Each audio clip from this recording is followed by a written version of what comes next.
Premier League. Well, remember, you can watch us live from on Facebook and YouTube, Solutions 939 FM, Solutions 939 FM, YouTube, Solutions 939 FM, Facebook, Solutions 939 FM. And you can also download the app via Google Play Store, Solutions 939 FM.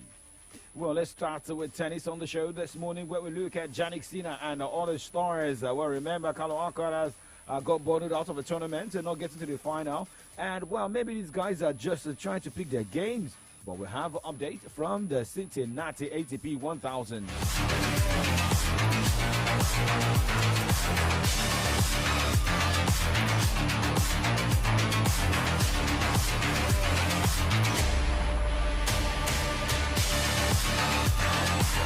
Okay, starting with the game today at the Cincinnati ATP 1000. Francis Tiafoe through to the next round, beating Italian great score 6-4, 6-7, 6-4. And more games to go down today in the tennis tournament. Emil Ruusuvuori will be up against Corentin Moutet, as Felix Auger-Aliassime will be up against Matteo Berrettini by 4 o'clock. Same 4 o'clock, Nicolas Jarry, Bartos, Roman Safilin, and Brandon Nakashima will be up against Stans Wawrinka.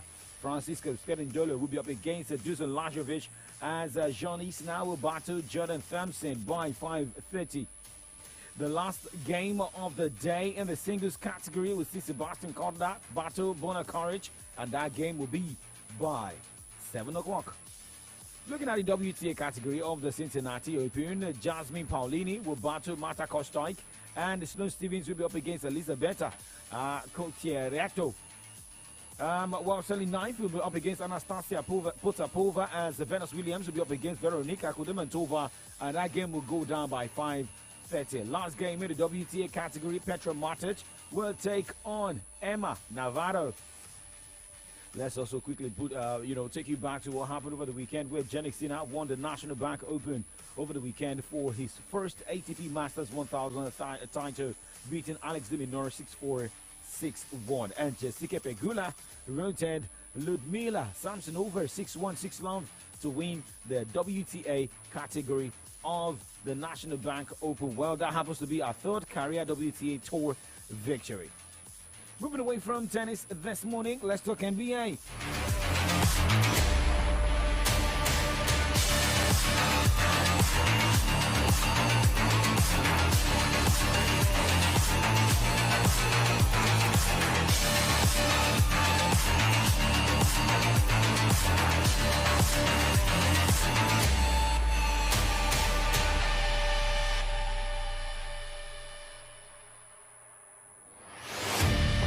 Okay, now talking basketball this morning, where Dirk Nowitzki, Tony Parker, and Paul Gasol brought a European flavor to the Basketball Hall of Fame enshrinement. Fans waved a German flag and chanted Nowitzki name when the former Dallas Mavericks star walked the red carpet into the Symphony Hall on Saturday night. For the ceremony, Parker's fans whooped it up when he took the stage to lead the proceedings. And, Spain was well represented too, with Gasol shouting out his national team, Mi Familia, before joining what might be the greatest international class of inductees in the Springfield Shrines history. Now, let's go straight to the USA team this morning, where the U.S. World Cup basketball team got its first big test of the summer over the weekend. That was last night, and a perfect shooting night from Jalen Brunson helped ensure the Americans passed. Brunson was 9 for 9 from the field on the way to a team best 21 points. Jaren Jackson Jr. added 14, and the U.S. pulled away in the fourth quarter to beat Spain 98-88 points in a pre-World Cup exhibition between tournament favorites. Spain is the number 1 ranked team in the world according to FIBA. The U.S. is number 2. Now, looking at the data for the shooting for that particular exhibition game, the Americans shot 67% to 71% on 2-pointers, while 56% on 3-pointers, while holding Spain to 42% shooting. Shout out to Mustafa Taiwo this morning. Adejari Abdul Fatai watching live on Facebook. Remember, you can watch us live via Solutions 939 FM on Facebook, YouTube Solutions 939 FM. Let's move straight to the other side of the show this morning, where we'll look at football. Yes, a lot of people were able to cash out, while some people had a lot of points over the weekend in their fantasy. And for those who failed to cap Haaland. But let's start from Osun State.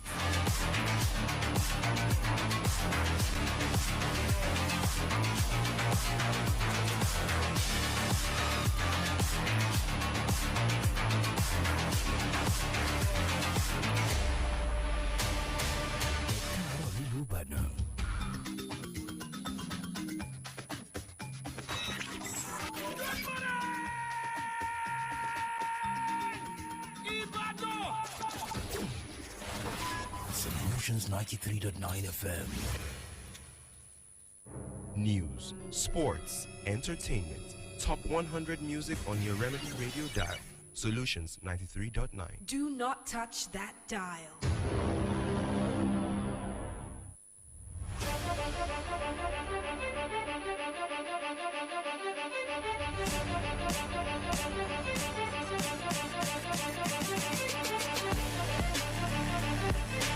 Well, talking about that particular poem, we have come home from the bloodless war, and that happens to be the poem for Super Falcons Joe, Rashida Ajibade, and Rafiat Imoran, who were hosted by Osun State Governor Ademola Adeleke on Sunday, right there in the States. Both players hail from Osun State and presented their jerseys to Governor, as well as a customized jersey bearing the Governor's name. Adeleke commended the girls for their efforts at the 2023 FIFA Women's World Cup. Ajibola and Imoran represented Nigeria at the ongoing 2023 FIFA Women's World Cup in Australia and New Zealand. Remember, Super Falcons bowed out of the tournament after losing 4-2 on penalties to the Three Lionesses of England. Also, remember, we also had other African teams that got to the round of 16 that also bowed out. Morocco, Bayana of South Africa. Still talking about national teams this morning, but not about the female national team. It is about the male national team. But moving away and moving to Europe, where Italy coach Roberto Mancini surprisingly resigned over the weekend, ending an up-and-down tenure with the men's national team that included a European Championship title in 2021, but also a failed qualification for last year's World Cup. The Italian Soccer Federation issued a short announcement saying that Mancini communicated his resignation late last night, adding that a new coach will be named over the next days. So who will be taking over the Italian national team, and what is the task ahead? Well, will Mancini be returning to club football? That is a big question that needed to be answered, but we'll wait to see. Let's see what happens at the end of the day. But moving on this morning, let's start club football, and we start with the English Premier League.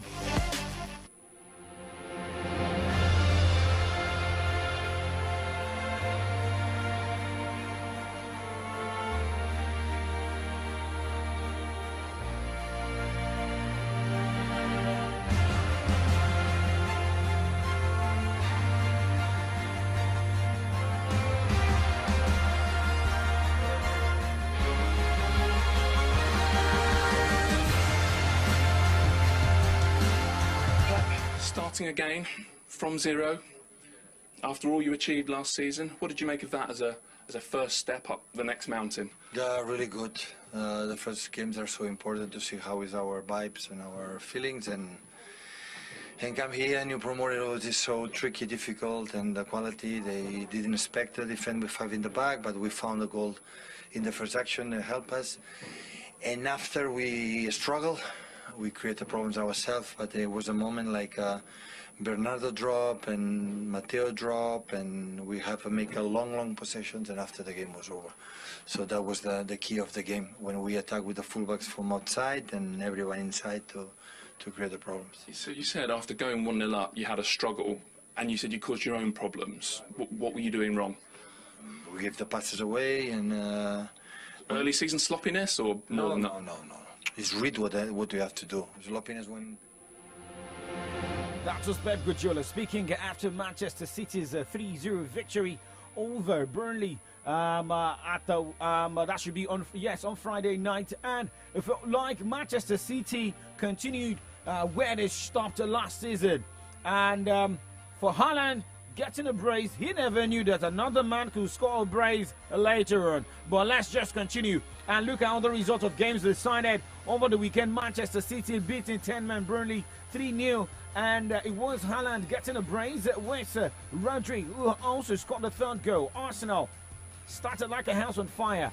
And it was a 2-1 victory for the Gunners, beating Nottingham Forest 2-1. Bukayo Saka was the man who scored the second goal after Eddie Nketiah had opened the scoring chance for Arsenal. Taiwo Awoniyi showed that he's good enough to play with top side in the Premier League. Scored 1 for Nottingham Forest, but other results: Crystal Palace defeated Sheffield United 1-0, as Fulham defeated Everton 1-0. Brighton and Hove Albion battled and defeated Luton 4-1. It was 1-1 between Bournemouth and West Ham United. Newcastle United scored 5 past Aston Villa over the weekend. And new signing Tonali scored in the 6th minute, the first goal of the game. And guess what? Isak scored in the 16th and the 58th minute to record a brace. Okay, now moving on this morning for another result. Brentford Tottenham Hotspur played out a 4-goal thriller, 2-2 draw. Ange Postecoglou's game officially as a manager of the Tottenham Hotspur and starting the live outside Harry Kane. But the last game of the weekend was Chelsea playing a 1-0 draw against Liverpool. A lot of people felt like Liverpool was going to score a lot of goals, but Chelsea came up with a surprise. But Luis Diaz, who started like a man who's ready to score a lot of goals for Liverpool, scored in the 18th minute, but the Chelsea scored in the 37th minute. And since then, no goal was scored. Now, let's talk about the game going down tonight. It is Manchester United taking on Wolverhampton Wanderers, 8 o'clock tonight at Old Trafford. But one man who has been in the question in the mouth and lips of fans in Manchester United is none other than Harry Maguire. Well, remember, West Ham United is ready to pay to bring this man on board, but some saying that it can still, come up with a great performance with Manchester United. But Erik ten Hag believes that any player who wants to stay at the Old Trafford must fight for the shirts. Maybe I repeat myself, but so we don't have a squad with 11 players, and last year proved definitely we need all the players. So that means you need so high level players also who are maybe not now starting, but it can change. So there is an internal competition and everyone has to fight for his place.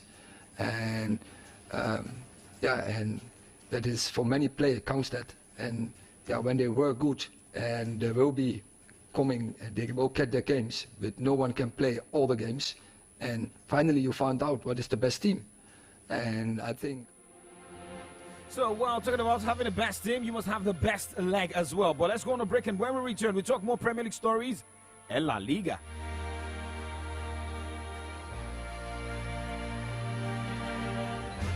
Omo, our eye don't see way for this cash palava. As conductor dey shout, as you enter sweater with your change.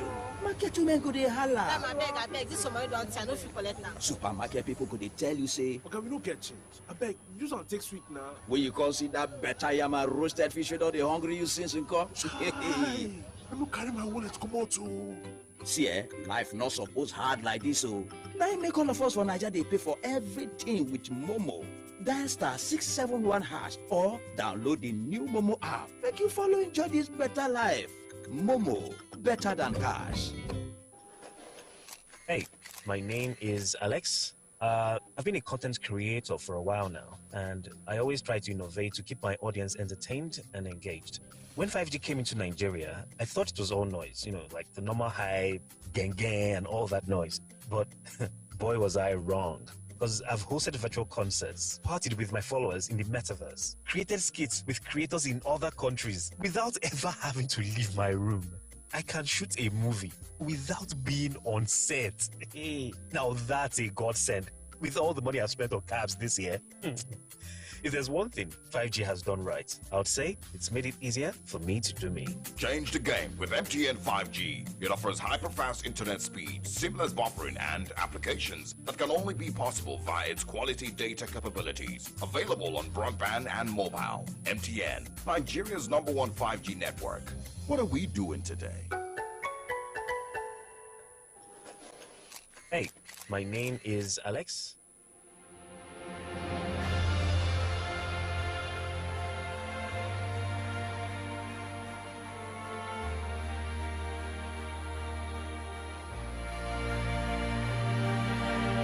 Okay, welcome back. Earlier, you listened to coach of Manchester United, Erik ten Hag, talking about the availability of Harry Maguire. But now talking about Rasmus Højlund, who joined the team in the transfer window. Well, according to the coach, he said Højlund will not be rushed into action by the club. The striker will miss tonight's visit to visit of Wolves to Old Trafford because of a back injury suffered because of his move from before his move to Atalanta. United haven't revealed a date for Højlund's debut, and Ten Hag said the 20-year-old would play before he is ready.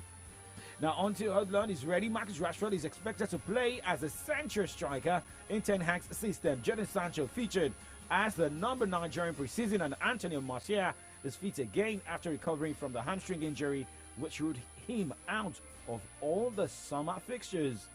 I mean, how will you want to start a man who did not play in the summer games? 8:19 is the time. Let's go straight to Spain this morning.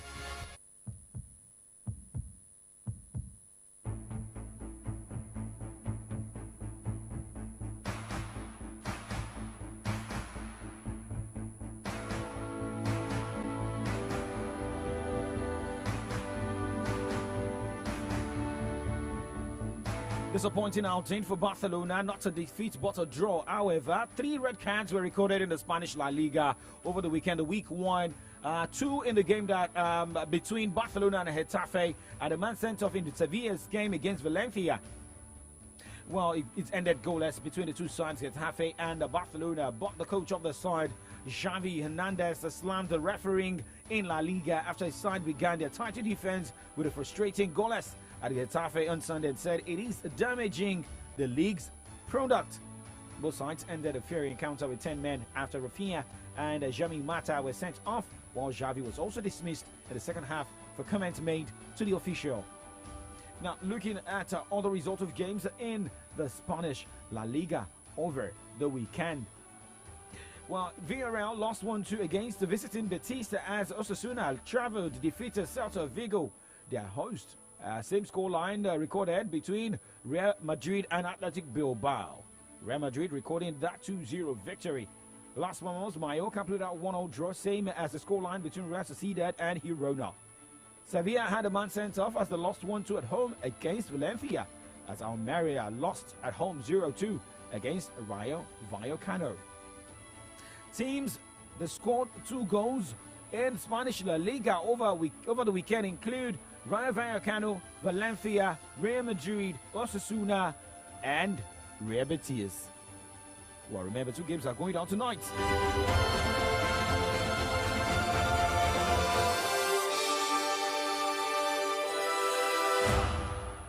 42 matches going down tonight in the Spanish La Liga. Cadiz will be up against Alaves by 6:30, and 8:30 will be the clash between Atletico Madrid and Granada.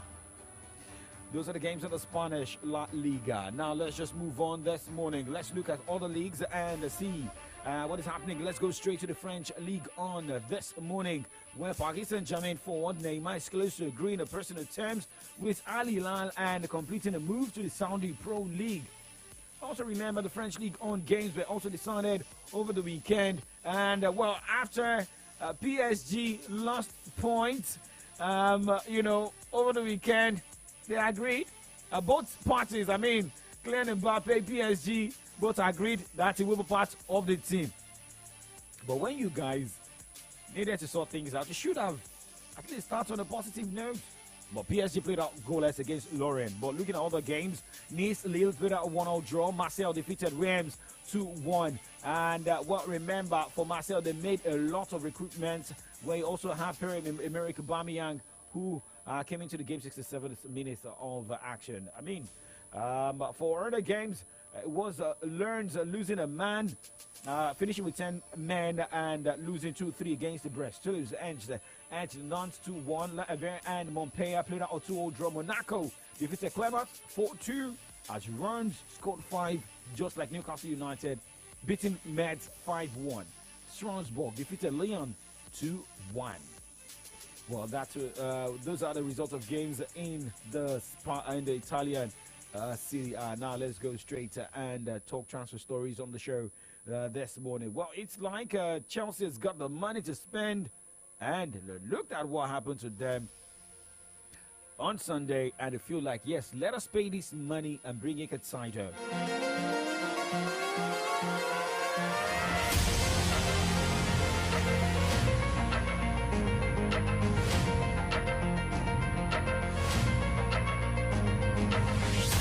Okay, maybe my mind wants to see a lot of players in Italian Serie A. That's also, I mean, I gave you the French league on, results earlier. Now let's talk about transfer stories this morning, most especially for Chelsea. They've got the money, they're spending the money, and Chelsea have agreed a deal with Brighton worth a British record of £115 million for midfielder Moises Caicedo. Chelsea are understood to be paying an initial £100 million plus £15 million in performance-related add-ons. Caicedo has been granted permission by Brighton to have a Chelsea medical, which is expected to take place today. And the midfielder will sign an 8-year contract with the option of a further year. Okay, now looking at other stories this morning, if Neymar's move would look possible, that means that PSG will have to get a better replacement. All right, now, Borough striker Chuba Akpom has opted for Ajax move. They decided and who they are set to beat Lens to £10 million signing of the Middlesbrough forward. Both clubs agreed a fee for Akpom on Sunday, but he will now travel to Amsterdam for a medical. But remember, we're talking about a man, Antonio Martial, that may also be available. Be available for Manchester United today, and we're getting the update that Antonio Martial is set to hold talks with Manchester United over his future, with 3 clubs interested in signing the striker this month. And for Danny van der Beek, he may return to former club Ajax this month, but the Dutch club are likely to only offer a loan arrangement. Remember Harry Kane, he was able to complete his deal over the weekend to Bayern Munich, but unfortunately, he could not start with a trophy as Bayern lost, their cup game over the weekend. Everybody felt like, okay, maybe Harry Kane should just be celebrating that at least what he has been looking for could have come to pass, but unfortunately could not come to pass. All right, that's what the curtain raiser right there in Germany. But now let's move on. Looking at more transfer stories this morning, we're getting update that Antonio Conte may be the next man to take over a job in the Italian national team. Former Tottenham boss Antonio Conte is among the leading contenders to become the next Italy head coach.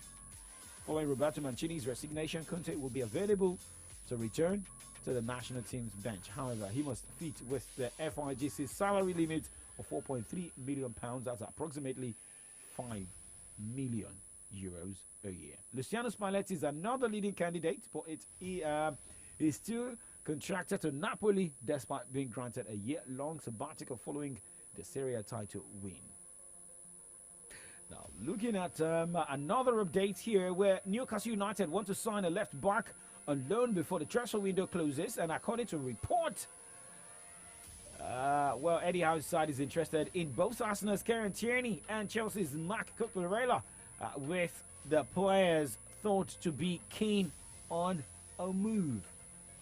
Most players want a place where they can start playing enough games, have a lot of opportunity to also show that they deserve to be in the starting lineup. But Eric Ten Hag said, anybody that wants to play in his team must fight for the shirt.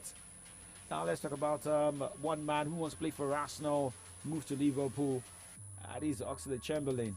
Well, Alex Oxlade-Chamberlain is set to be unveiled as a Besiktas player later today. He has agreed a 3-year contract with the Turkish club. The England international will join as a free agent after departing Liverpool at the end of the season. He will be joining with Rizaya and Fred and in swapping the Premier League for the Super League this summer. Check the time right now. It is 8:27. Shout out to Mafoje Peters and Oluwakwaje Tumobi, Akofe Jalili Adebojo Yusuf, who's also here this morning. Ogbeni Odeyemi, Mustafa Taiwo, Adejari Abdul Fatai.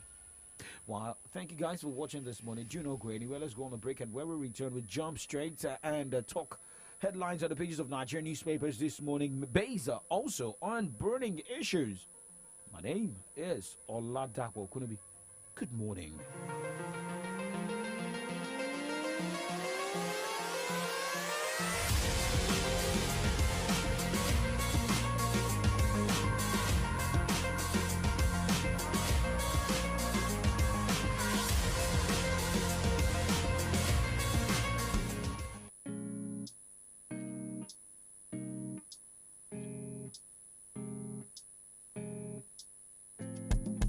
I want to be the one to make you smile every day you look in my eyes. I want to be the one to make you love and love again. Oh, I want to be the one to make you never forget how it feels. I want to be the one to make you smile every day. I'm morning man, oh,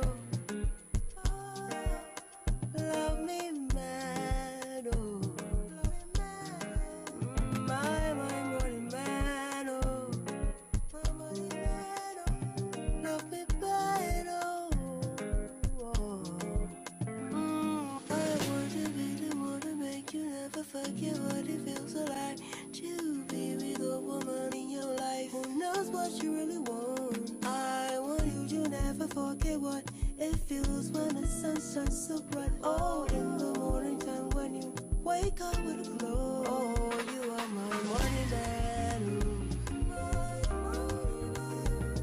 I wanna be with you, darling. I wanna be the first thing you see early in the morning. As the sun rises, you're my morning star. Oh, morning man, oh, my morning man, oh, my morning man, oh, morning man, oh,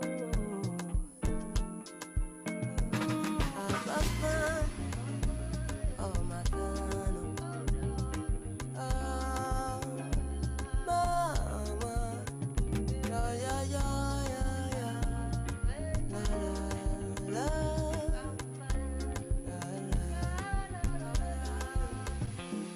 I want to be the one to make you smile every day you look in my eyes. I want to be the one to make you love and love again. You are my morning man, oh, my morning man, my morning man.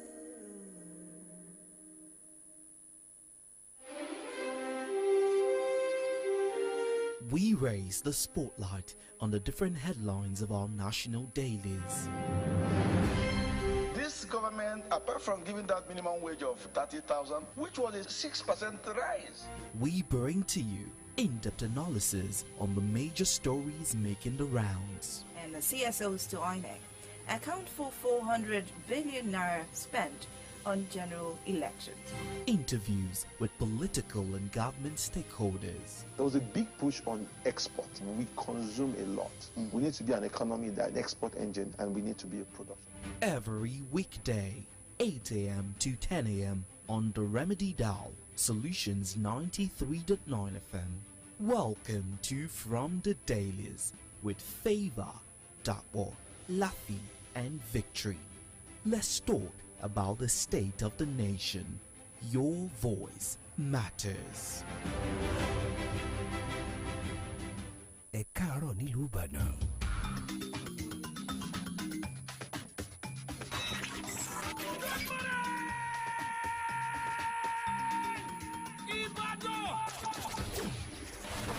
Solutions 93.9 FM. News, sports, entertainment. Top 100 music on your Remedy Radio dial. Solutions 93.9. Do not touch that dial.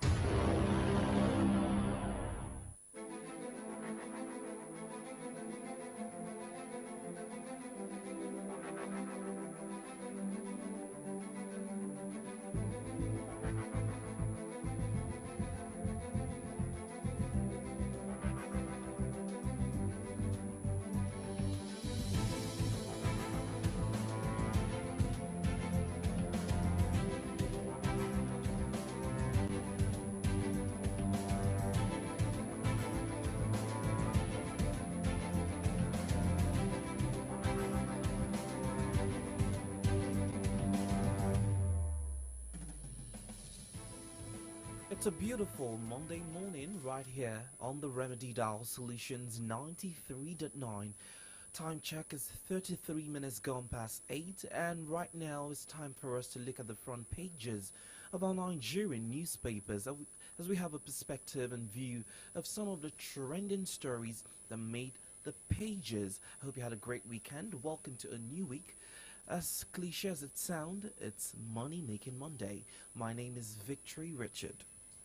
Well, everybody wants to cash out, most especially with Monday. Well, I've got with me the Nation and the Punch newspapers this morning. My name is Oladapo Okunubi.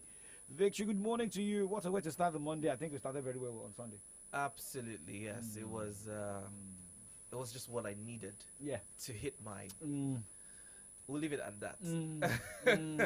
Of course, we're streaming live on Facebook as well as YouTube at Solutions 939 FM. So do well to jump in on the platform as we read out these headlines and let's know your thoughts regarding some of the story and the state of the nation as well.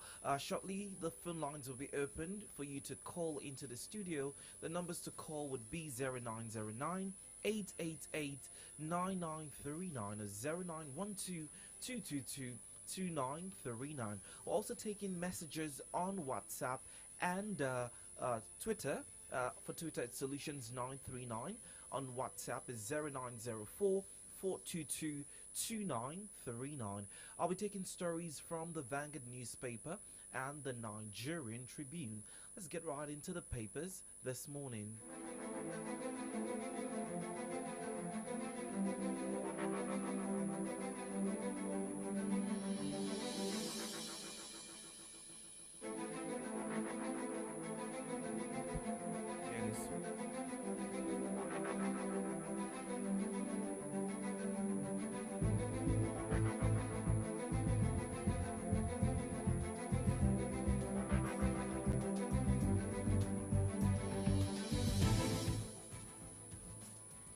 Alright, let's begin this morning with the Vanguard newspaper, starting off with the stories on the front page. Alright, fresh fuel price hike looms as landing cost rises by 37.4%. Why I was retired as PAM secretary at 48. Oyegun ex-APC chairman speaking there. NJC denies ceding powers and judges' appointment, promotion of governors. Read up on that story on page 4 of the Vanguard newspaper. And now to the biggest story on the Vanguard. Coup. We struck to avert threat against Niger, and this is coming from General Tijani. On subsidy removal, kill corruption, not Nigerians, Bakari tells Tinubu. We never received any coup request, says Military High Command. Sarab sues Akpabio, Abbas over plans to spend 110 billion naira on exotic cars orders. And now to sport. Budapest 2023, Toby Amundsen's fate hangs in balance. These are the stories that made the front page of the Vanguard newspaper. Okay, it's going straight to the Punch newspaper this morning with headlines we have here. And, the first headline on the cap, the one that's really, caught my attention, CBN staff loans jumped by 113%, hit 40 billion naira.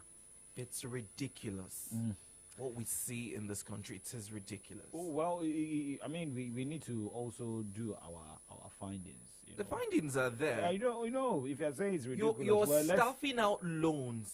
Let CBN come out. 40, let CBN come out to defend, it's or let CBN also come out and tell us their side of the story. Right.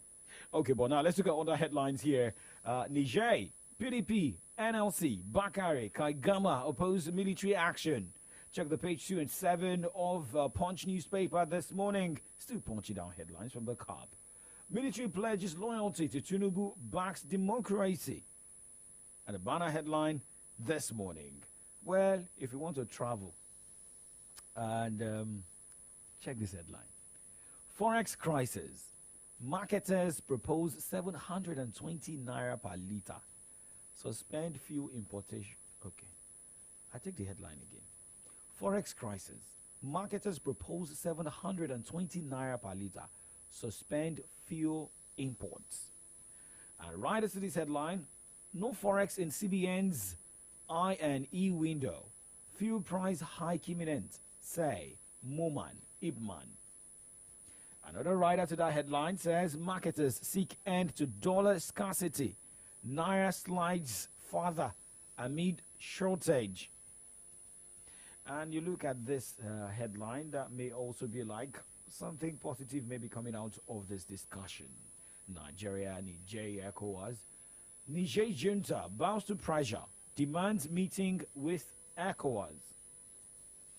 Looking at other headlines here. CCB shuns a request on Tinubu Shetima's assets.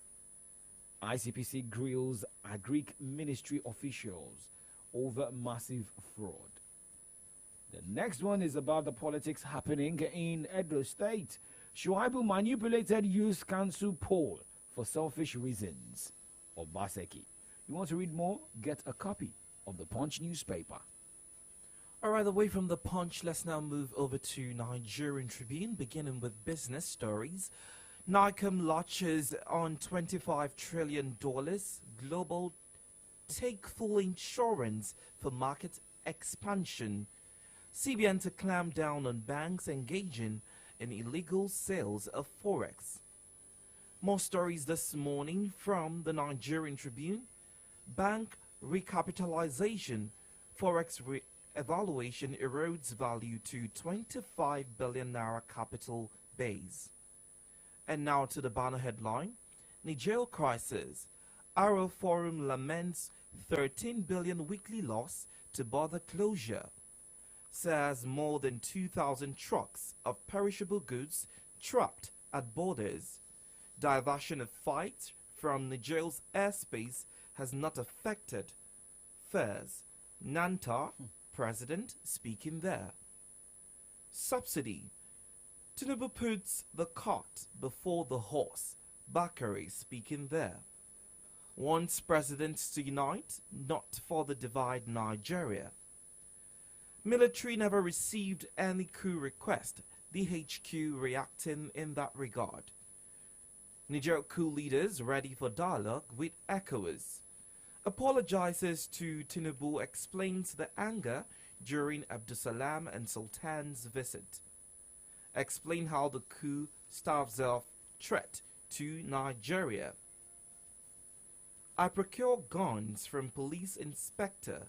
Armed robber suspect alleges in Ogun State. Interesting. Well, these are the stories that made the front page of the Nigerian Tribune. Okay, going straight to the Nation newspaper this morning with some headlines. There's this headline that says, your life synonymous with struggle for freedom, democracy. Tinubu tells ECPO at 75. Hoodlums raise monarchs' houses, vehicles in Imo. Niger coup leader, OK's dialogue with ECOWAS. Akeredolu not yet back, says Ondo government. Okay. And let's look at this. Logistics delay work on Akure Ekiti Highway.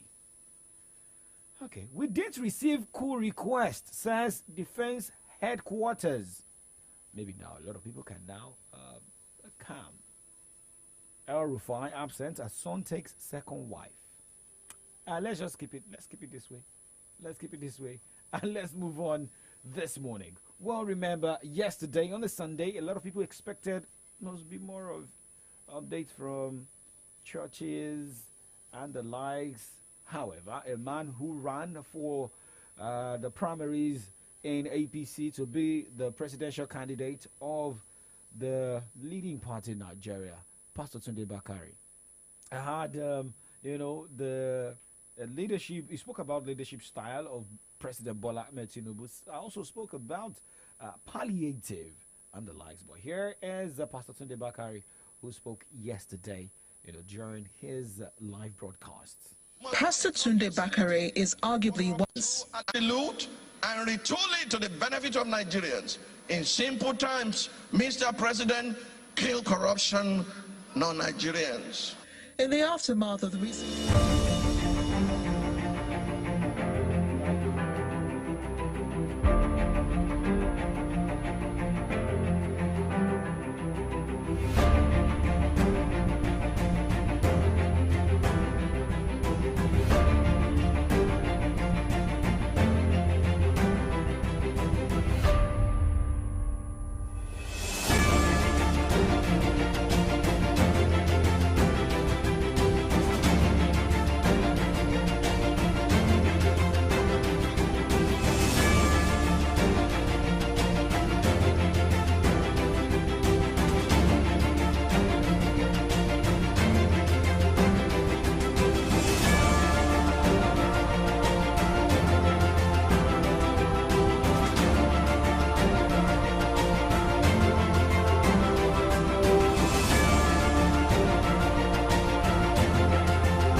Placing Nigeria and the sub-region in a precarious situation. While we condemn the spate of coup d'etats in West Africa, we recognize that the situation calls for deep introspection on the part of African leaders and makes even more urgent the case for good governance. The call upon Nigeria at this time is not so much to compel submission in the sub-region through the force of might, but to command alignment through exemplary governance.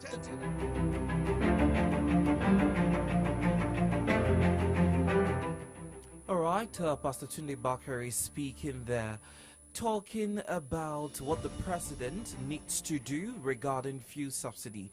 From the headlines that we saw, he said, kill corruption, not Nigerians. Of course, you would be familiar with the current state of things ever since the president announced the removal of fuel subsidy and how that has had a major effect on Nigerians. Because, of course, there were no cushioning effect put in place to mitigate what that would cost Nigerians. Pastor Bakari is speaking and imploring that the president takes to caution the implication of the removal of fuel subsidy on Nigerians, and is basically saying that you should kill corruption and not Nigerians. From my side here, I think we maybe some people may be seeing it from another angle of maybe because he failed to win the presidential primaries in APC. And I mean, people like this maybe should have written Mr. President or also have a dialogue with maybe some in Mr. President's environment with the likes of Bajabi Amila and the likes. These guys are in Lagos and he should also understand how to speak. But Comrade Ayode Jadishope is here. Some may be seeing Pastor Tunde Bakari as an antagonist or maybe speaking the truth. And sometimes when you speak the truth, it depends on who listens well. Hello, Comrade Ayode Jadishope. Thank you for joining us this morning. My pleasure always. Good morning. Yeah. Morning. Yes, they always say that the truth is bitter. But sometimes you also maybe focus on face those people or know the person that can speak well to Mr. President. Did you also see the video of Pastor Tunde Bakari that trended yesterday? This is not the first time that he will be facing the sitting president. We know how he also tackled ex-president Muhammadu Buhari. Well, I think whatever, he does the State of the Nation address once in a while. Yeah. So, and knowing Pastor Tunde Bakari all these years, especially since the inception of democracy, you remember I said something even before Obasanjo took office that caused, a lot of disturbances in Lagos. And I think it is important that truth must be spoken to power. He said kill corruption.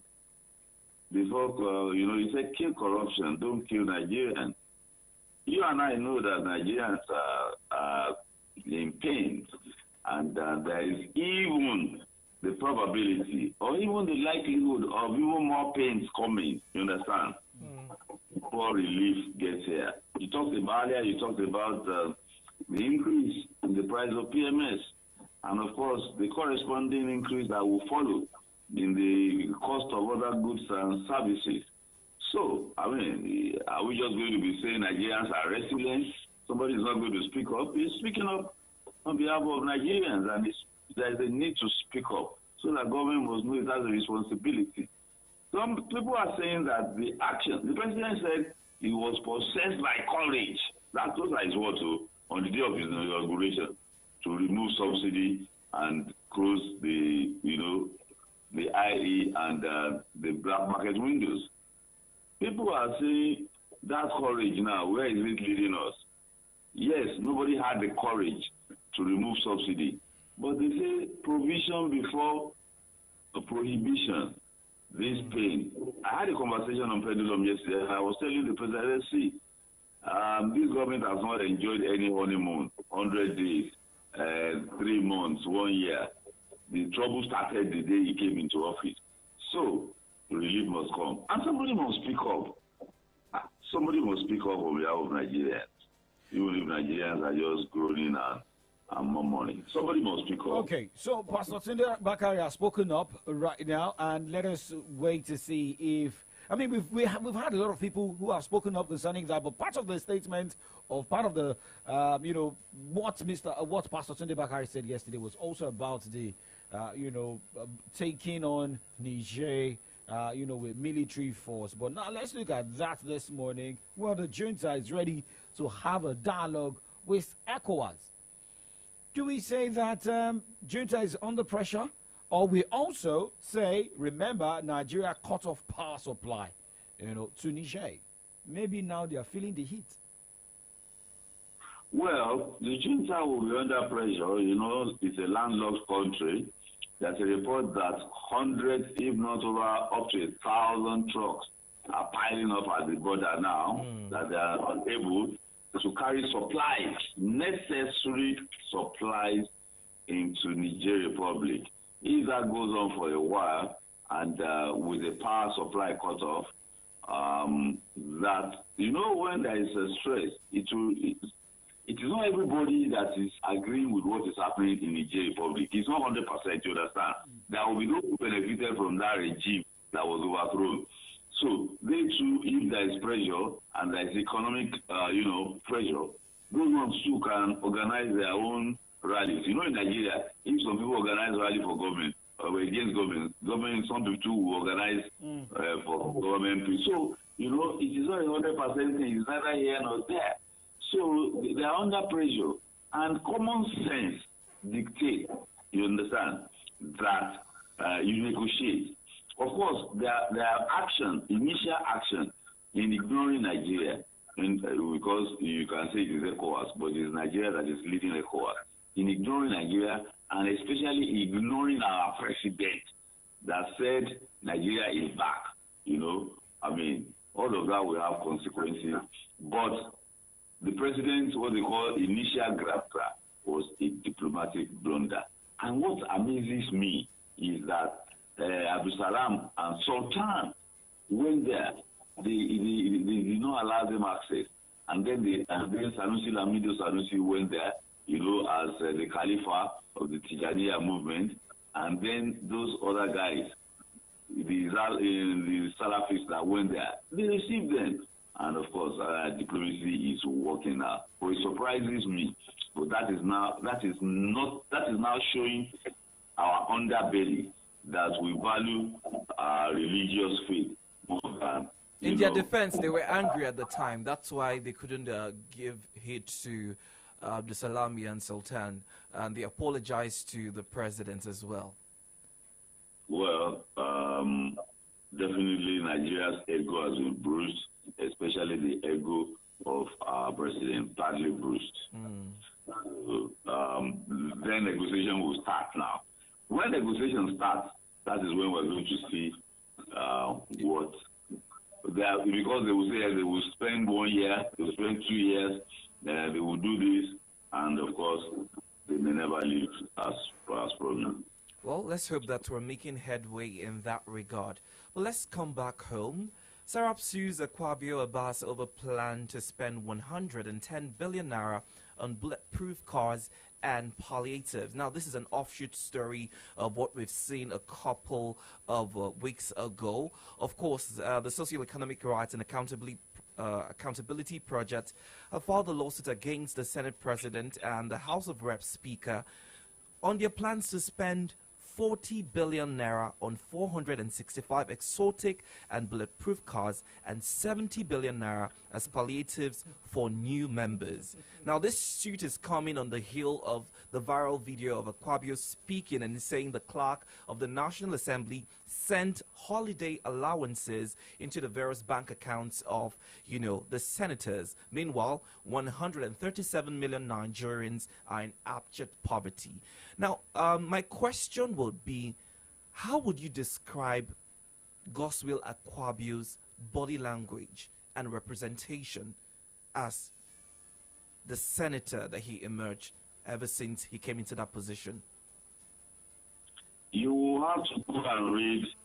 I'm not going to be using the words in that article by Professor Farouk Werogi on Saturday. He wrote about Akpabio and the issue of the screening that happened. He used very, very uncomplimentary words on Akpabio. I'm going to pick just one of the words. He said Akpabio's buffoonery. I'm not going to reduce that word to the exact word that it is. But you see what they're doing there. Does the executive not do the same? In the days of Obasanjo, vehicles, housing, everything was monetized. Abi, monetized means that you are getting the allowance for the house and for the vehicles and that thing. So you go and buy your own vehicle and you go and rent your own house. After monetizing it, they call it consolidated salary.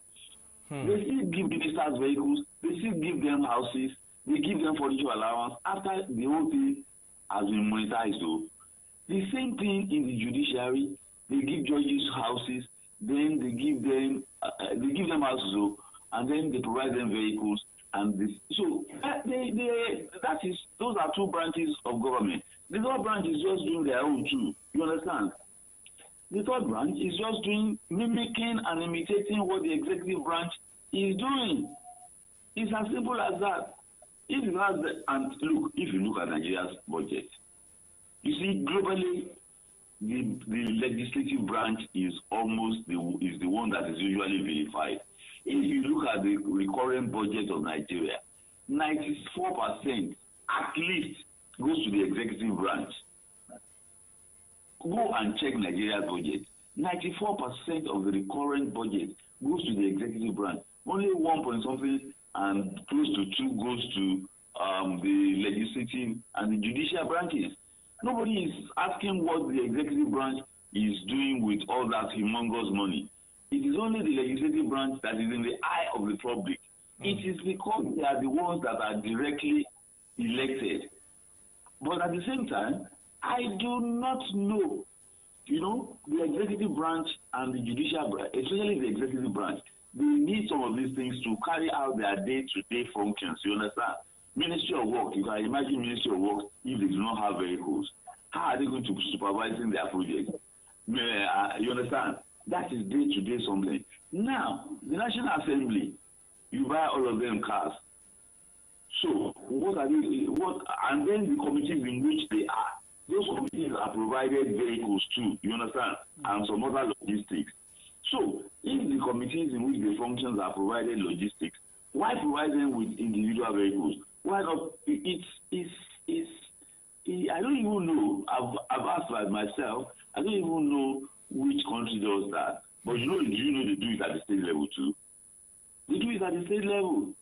Some state assemblies buy Camrys for them. Some buy Corollas. And there is none of these cars, even the cheapest one, that goes for less than 17, 20 million now. Except they buy some other brands outside the usual one of Toyota that they buy. So I don't understand. I don't understand it at all. But let Serap go on and keep acting in the interest of the public. People are saying Serap is just doing that, but Serap has made some headway, especially recently when it won a court judgment. We are going to see how that one too will be implemented. Freedom of information is very, very key to democracy. That is it is very, very key. Freedom of information. Comrade, do you think freedom of information has been working? Because if you look at the headline from the Punch newspaper this morning, CCB shuns request on Tinubu Shettima's assets, or maybe it has worked before but not working in this administration. If you look at the story, the Code of Conduct Bureau has shunned a freedom of information request to disclose details of the asset declared by President Bola Tinubu and Vice President Kashim Shettima as required by the law. If it is as required, but look, you see, when we say American democracy, they did not get there in one day. America got independence in 1776. 1776 in this time is 350 something years. So, we are usually people in a hurry. All these things that Serap is doing, going to court, and people that are going to court over some other issues. You also recall that even in the days of military, people like Gani Fayomi went to court, and Femi Falana went to court to test some certain decrees, even decrees made by the military. And some of those decrees were said to be inconsistent with the character of human rights and some things. So those things, we have to go on and continue to test our constitution and the administration of it in the court, because it is only the court that would do these things for us. So it is a continuous struggle to entrench democracy. In democracy, wedding is just an event, as they say. It's just an event and a ceremony. Marriage is the journey itself. In democracy, is a journey like that. We consistently have to test our constitutions, our laws, as they are operated by those who are mandated to operate them, so that they will not oppress the people with the laws. Fair enough. But I mean, I'm hoping that we don't get to reach the number of years that America got to before our democracy, or before we start receiving the dividends of democracy. Let's talk about another story of interest. CBN staff loans jump by 113%, hit 40 billion naira. Now, there's a story that the Central Bank of Nigeria has said that it issued 40.67 billion naira loans to members of its staff as of December 2022. And this is according to the Apex Bank's audited financial statement for 2022. I'm really wondering, comrade, what the members of staff are doing to have accumulated such amount of money. We're complaining that there's no money in Nigeria, but CBN staff members had received over 40 billion naira. What do you make out of this story? Well, you see, definitely loans have rules. Definitely, you can't take beyond a certain percentage of your income, you understand? Certainly, I am aware of that. Anywhere, any office, even if you want to take loans in commercial banks as a worker, you cannot take beyond a certain percentage of your annual income. I think 30%, or I'm not so sure, that you cannot take beyond that threshold. There's a threshold established that you cannot take beyond. And if all these rules are there, and of course you know that the earnings of the people in the central bank certainly is commensurate with what obtained in the industry, in the banking industry, not the civil service and earning.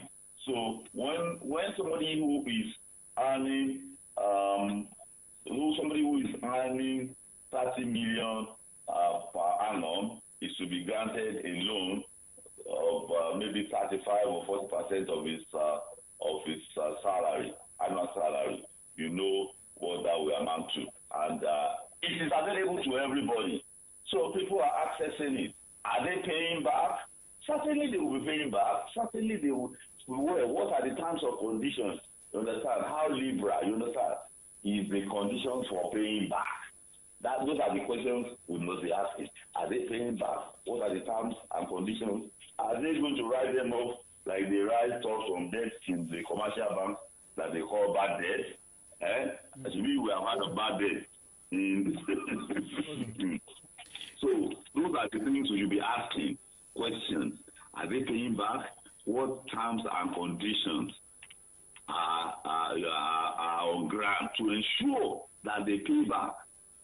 In banks, generally, they have access to facilities. All workers in banks, they have access to all sorts of facilities. Absolutely. That is why when some of them retire and they are to collect their benefits, they collect just a paltry sum, because all the loans that they are taking will be deducted in one fell swoop when they are leaving. You understand? So those are the things we should be asking. Are they paying back? Are they breaching? What are the rules? Are those rules consistent with the extant rules in the industry? And are they paying back? Okay, so more questions to be answered. But let's just wrap up with this morning. The banner headline from the Punch newspaper this morning: Forex crisis, marketers propose 720 naira per litre. Suspend fuel imports. Let us look at this in 2-3 minutes.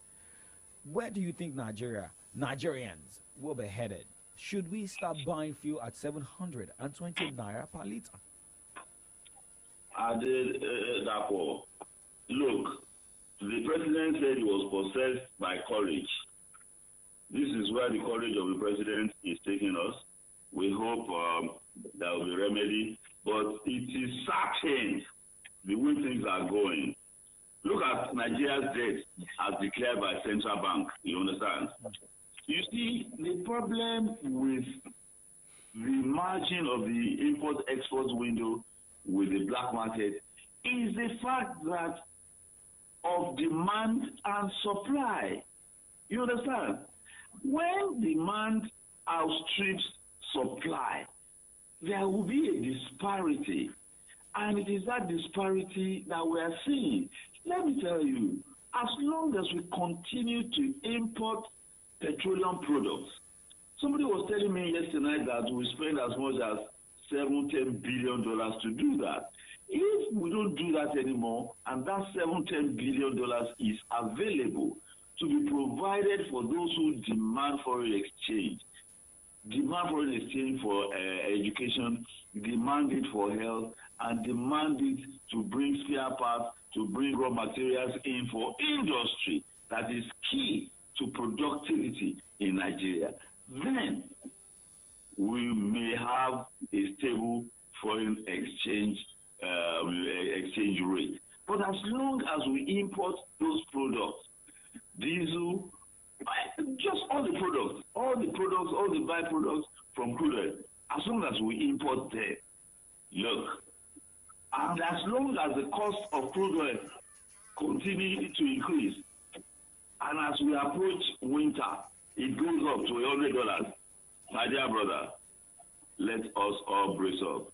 We are probably headed for 1,000 naira per liter January, February, if not earlier. They always say that the power of life and death lies on the tongue, but let us, okay, because I don't know what to say now because of what you just said, but we hope that Mr. President will still address the nation again about this, and we don't get to that. He should stop addressing the nation, he should address economic woes. Okay, comrade, looking at our time this morning because we need to move to another segment this morning. Thank you very much, comrade Ayode Jaji Shokwe, for joining us this Monday morning. Gentlemen, have a fruitful way. God bless you. And you too. All right. Okay, comrade Ayode Jaji Shokwe will also be here this afternoon. Yeah, for political update. I mean, with what he just said, we should brace up. Maybe by December, I'll be buying a liter for 1,000 naira. I mean, we never saw 600 coming. We never saw 700 coming. So sounded like Fireboy. We should see, we should see 1,000 coming. Hopefully, it doesn't get to that. But let's keep our faith alive. Well, with a couple of minutes that we have, we'd love to hear from you as well. So do well to call into the studio this morning. The numbers to call are 0909 888 9939 or 0912 222 2939. Let's have a view, your view rather, of some of the major stories we've addressed this morning. Call us up with the numbers or text us on WhatsApp or regular text to 0904 422 2939. We're also going to be looking at some messages that you're sending to us on Twitter, and shortly I'll be reading these messages. Okay, well, let's start with a message on our Facebook fan page this morning. Omade Adekule says there is going to be setback for a country that is taking corruption with levity. The only solution to Nigerian problem is to love each other or one as oneself. And it is unfortunate that the national and the national interest is dead in Nigeria, but only self-interest. There should be capital punishment for any corrupt cases. But the question is, who is going to make the law? All right, a message here from Akeem says CBN Bank operational cost alone under Emefiele is 1.2 trillion naira. Staff loan is 40.6 billion aside from allowances. How much is the profit made by CBN? But Emefiele is charged with possession of gun and ammunition. This is a government that cannot pay minimum wage of 30,000 naira. Another message here from Tayo says, this is not just applicable to the CBN alone. It is also happening in all commercial banks as well. That's more reason ordinary SMEs and businesses can't access any loan. This makes a strong case for CFO, so what less, that they are part of the element killing the economy of the nation. Another message here from Akeem says, if it's true that CBN are receiving or giving staff loans worth 40 billion naira, then there is no proper record in place for the applicants, reasonably so that you would ask what the strength of their staff is. Okay, that's a valid question. Cash out. I honestly don't think my money is safe with the Nigerian bank anymore. Okay. All right. Let's look at the banner headline and reaction this morning. Forex crisis. Marketers propose 720 naira per litre, suspend fuel imports. No forex in CBN's I and E window. Fuel price hike imminent, says Muman Ibman. Now, looking at reactions here at Kala Wild 2 on Twitter, says the price of petrol and other imported goods will continue to rise because we are not a producing country, but rather foreign goods consumer country. And okay, there is one here Who puts us in this wahala? This is coming from at Okara_Emeka. Pound price now chasing the price of $1 per naira. Well, no matter the economy of the jungle, the lion will not eat grass. The Lord is with me. All right, Damilari says over 40 billion on the staff loan. What exactly are the CBN staff using these loans for? Building refinery or car assembly plants? Enlighten me, please. Okay, another message here from Solomon says, I'm blaming the present hardship in the country to President Muhammadu Buhari, former president, and his allies. At first, CBN got loans without approval. Dangote refinery was commissioned without production, not resuscitating a single refinery. We are now 7 steps backward. What a shame. All right. Okay. I think we need to quickly check. Okay, do you still have more comments before we check a traffic update this morning? No, we can just do that. Okay, let's go straight on the streets of Ibadan for traffic updates.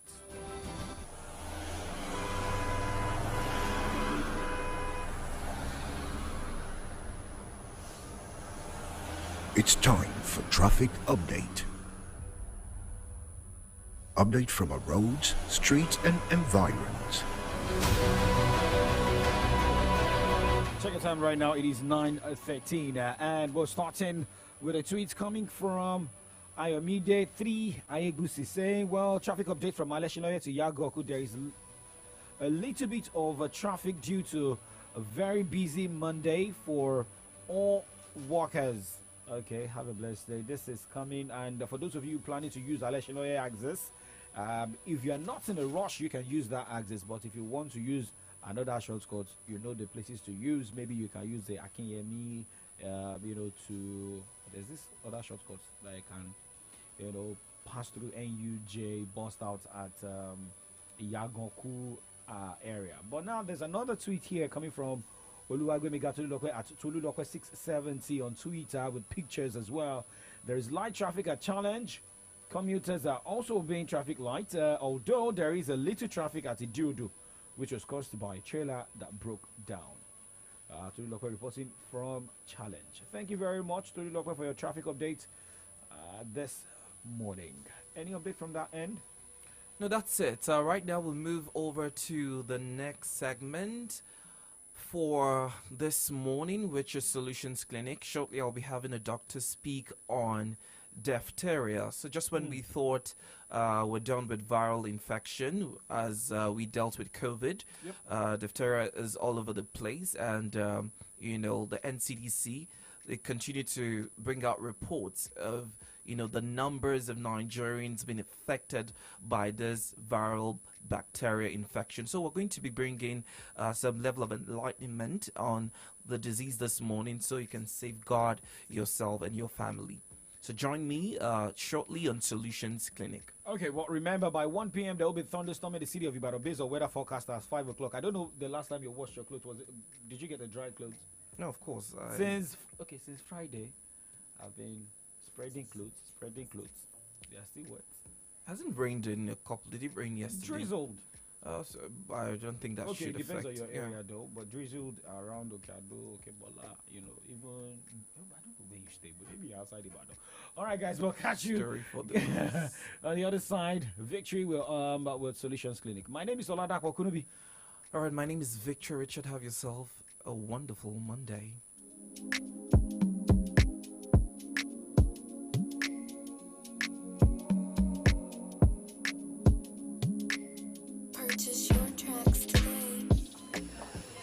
Hi, my name is Dr. Tunji Bakari. I've been a medical doctor for over 20 years, and sometimes I have to recommend my patients leave the country to get urgent care.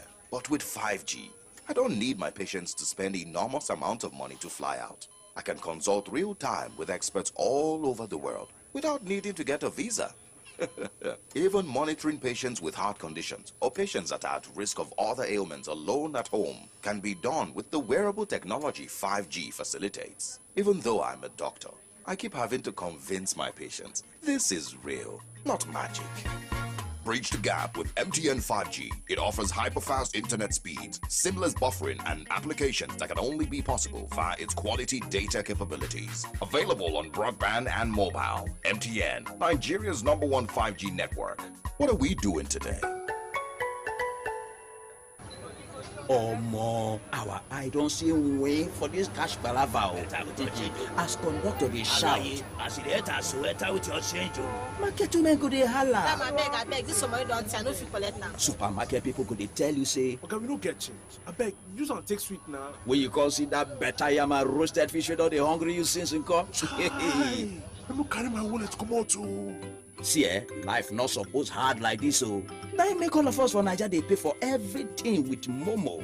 Dial *671# or download the new Momo app. Make you follow enjoy this better life. Momo, better than cash.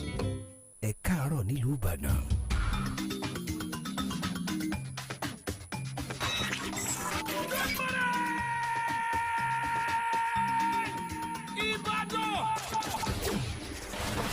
Solutions 93.9 FM.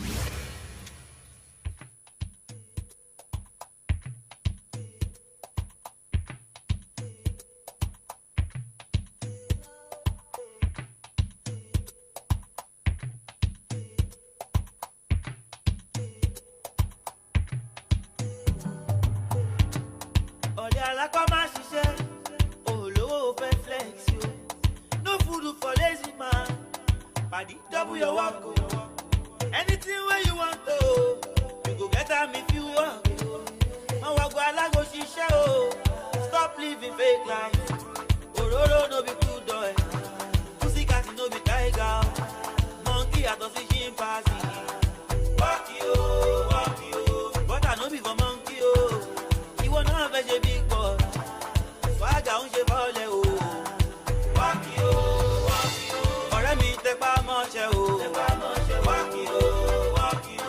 you, to feed your body, walk you. Ọ̀rẹ́ mi múra sí iṣẹ́ o, walk you, to feed your body, walk you. You say you want expensive shit, o fẹ́ máa fara away with you. You way you never amount, o fẹ́ máa bá wọn wọ Prada. You go rock and run down, pàdé mi double your hustle oh. Respect yourself oh. Stop living fake life. Ororo no be good boy. Pussycat no be tiger. Monkey at the chimpanzee. Walk you. But I no be for monkey oh. You wanna have a big boy. Swagger on je vole oh. Walk you. Ọ̀rẹ́ mi tẹpá mọ́ṣẹ́ oh. Walk you. Watch your go to feed your body oh. Walk you. Ọ̀rẹ́ mi múra sí iṣẹ́ o. Walk you. Watch your go to feed your body oh. Walk you. Now you dey go see for club, drinking water, kukuma la club. Ìwọ ló máa wọ taxi o, dẹ̀ lówó jẹun, kúkú lọ́wọ́ bá. Now only you dey make him out every time. Say you get it this way, your money no fit buy. Stop living fake life. Ororo no be good boy. Pussycat no be tiger. Monkey at the chimpanzee. Walk you. But I no be for monkey oh. You wanna have a big boy. Swagger on je vole oh. Walk you. Ọ̀rẹ́ mi tẹpá mọ́ṣẹ́ oh. Walk you. Watch your go to feed your body oh. Walk you. Ọ̀rẹ́ mi múra sí iṣẹ́ o. Walk you. Watch your go to feed your body oh. Walk you. Hustle no fit to kill anybody oh. Hustle.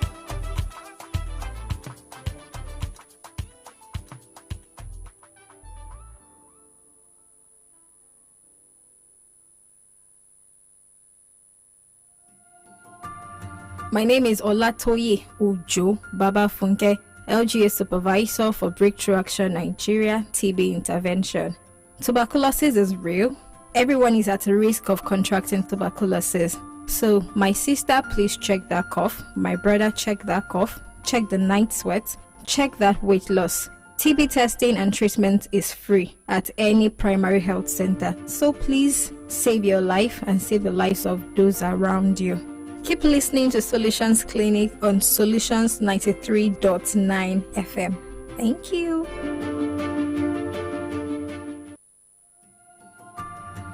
Good day, everyone. I am Dr. Tomio Petu, a public health physician. This is my reminder to you to stay safe, keep your homes clean and pest-free. Also remember to wash your hands regularly. And if you feel ill or any of your family members, please remember to see a healthcare provider first.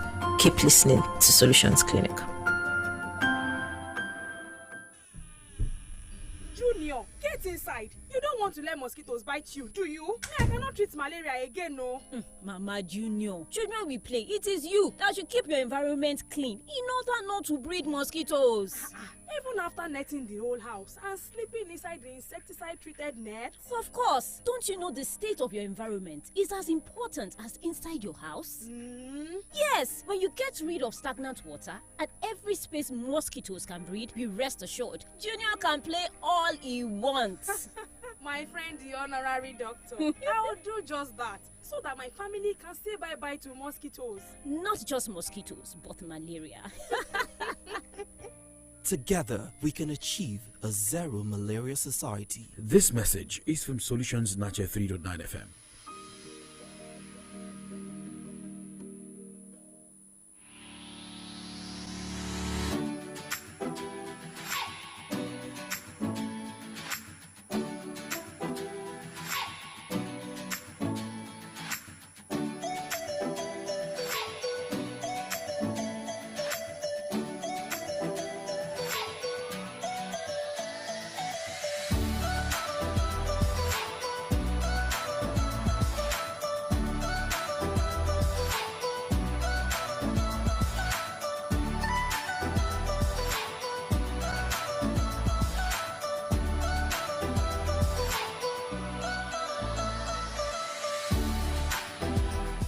Alright, good morning. Welcome to another edition of Solutions Clinic right here on the Remedy Dial Solutions 93.9. My name is Victor Richard. Like I always say, a healthy life is your ticket to a wealthy life, and I hope that you have continually made your health a priority. I mentioned earlier that we're going to be talking about diphtheria this morning. Diphtheria is a bacterial infection. It primarily affects the throat and the upper respiratory tract. The infection can lead to the formation of a thick grayish coating on the back of the throat, which can obstruct breathing. Diphtheria spread through the respiratory droplet and can be life-threatening due to the production of the toxins that can affect the heart and the nerves. Now, according to the data we received as of 2023, 557 confirmed cases of diphtheria had been detected in Nigeria, affecting 21 out of the 36 states and the Federal Capital Territory, Abuja. In December 2022, the Nigeria Center for Disease Control and Prevention, NCDC, was notified of suspected diphtheria outbreaks in Kano and Lagos states. From 14th of May 2022 to April 2023, 1,439 suspected cases have been reported, of which 557, 39%, have been confirmed, including 73 deaths. Among the confirmed cases, case fatality ratio is at 37% right now in Nigeria. Joining me this morning to bring some enlightenment on diphtheria is Dr. Olumide Obatoyi. Good morning to you, Doc. Welcome to the show. Morning, Vic. How are you? I'm very well. How are you doing yourself? You look very well. Right. I was just telling him that his cologne is tricking me, but he's trying to be modest about it. But it's all good. Hope you had a great weekend. Yeah, I did. In fact, my weekend was a lot better because I had some good news actually, I think I should share with the viewers. A few weeks back, we spoke about cervical cancer. Yes, and how expensive the HPV vaccine was, human papilloma virus. So I think I was surfing the net and I was on Twitter and I found the account for the public health the public healthcare agency, the agency taking care of public health. Okay. And I found out that they've made it free for female children Wow. between the ages of 9 and 14. Wow. So I just saw, I was quite excited when I saw it. That because is amazing news. That's real good news. So how can people access that? Well, apparently you're supposed to visit the nearest healthcare center. Okay. Either primary, secondary, or tertiary. Okay. I'm not sure when it will get into effect, but at the very least, this is We're making headway. We are making headway. That's commendable. I'm excited about that. Thank you so much for bringing that to light. That's commendable. So take advantage of this opportunity as you've listened to it. Visit a primary, secondary, or tertiary health center and find out more details in that regard. Well, let's dive right into the conversation of the day. Just when we thought we've handled COVID-19 and we're probably done with, I don't think we'll ever be done with bacterial infections anyway. Now we're seeing diphtheria. Talk to us about that. What is diphtheria about, really? Well, it's one of those diseases that if our healthcare chain was intact, and what I mean by intact is if the entire system was completely watertight, okay, no leakages anyway, it's one of those diseases that we will not have to talk about. A lot of people are hearing about it for the very first time. Yes. Not knowing that they were vaccinated against it in childhood. Oh, really? Yeah. Wait, it's been existing? Yeah, it's in fact there's there are 3 of them that we were vaccinated against them together. Diphtheria, the 2 C's, which is whooping cough, and tetanus. All right, they've added 2 more to make pentavalent. Now they are 5 in 1 like that. So this is a disease that typically you never have heard about if things didn't go wrong. Right? It's not a disease that has the strength to stay when things are well done. It's not as powerful in terms of survivability as malaria, for instance, Okay. that can withstand whatever it is that we throw at it. It's a disease that only comes when there's a missing link somewhere. Something got missing, and that's why it's a matter of the Nigerian Center for Disease Control. It's kind of an embarrassment for them in a way, if you think about it. So what actually got missing? Well, from the top of my head, immunization. That's where the problem is. Vaccination. See, the way we think about immunization sometimes is not very. It's not the big picture. Most times we don't think the big picture. Once a child misses out on immunization, every single child that misses out on immunization, that child eventually becomes a pupil in the school. Yes, of course. All right. It begins to have friends. It begins to have colleagues and all that. And that child is already a vehicle. To infection, A possible infecting vehicle. others, yes. Yeah. For the disease. So when you have a child, when you miss out on a child, you are looking at 10, 20, maybe 30 more children that are going to get the disease. And then before you know it, those children go back home. They have siblings in their own homes. And then you are looking at a large spread. Before you know it, you have an epidemic. I think as of June, we only had something close to 800. I think 798 was the exact number. 798. 80-something% of those were found out to either be not vaccinated or improperly vaccinated. So that's an alarming figure. Of course, that's an alarming figure. In 2023, why do we have 80-something% of 798 people who somehow missed out being vaccinated?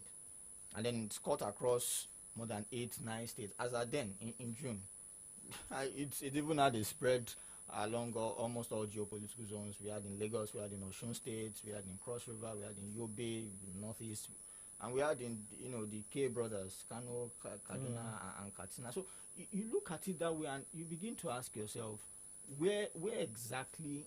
Why did we miss that link? What exactly happened? And to be honest, it might not be the fault of the healthcare officials. if anybody really understands the geography of the country, this is not a very small country. Indeed. It's not. It's not a very small country. And the one thing that is supposed to link a child born in Kishi is a part of Oyo State, an extreme, and a child born in Bodija, what is supposed to link both of them might not be an MRI. You might not be able to get an MRI in Kishi. But the child born in Kishi and the child born in Bodija must have access to vaccination, regardless of that. One must be universal.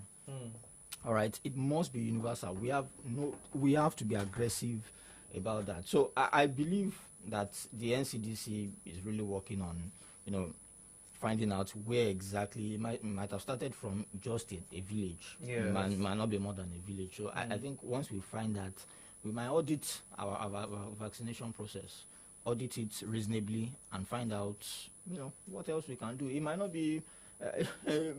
You'll be surprised that there are a lot of people who intentionally did not present their children for vaccination.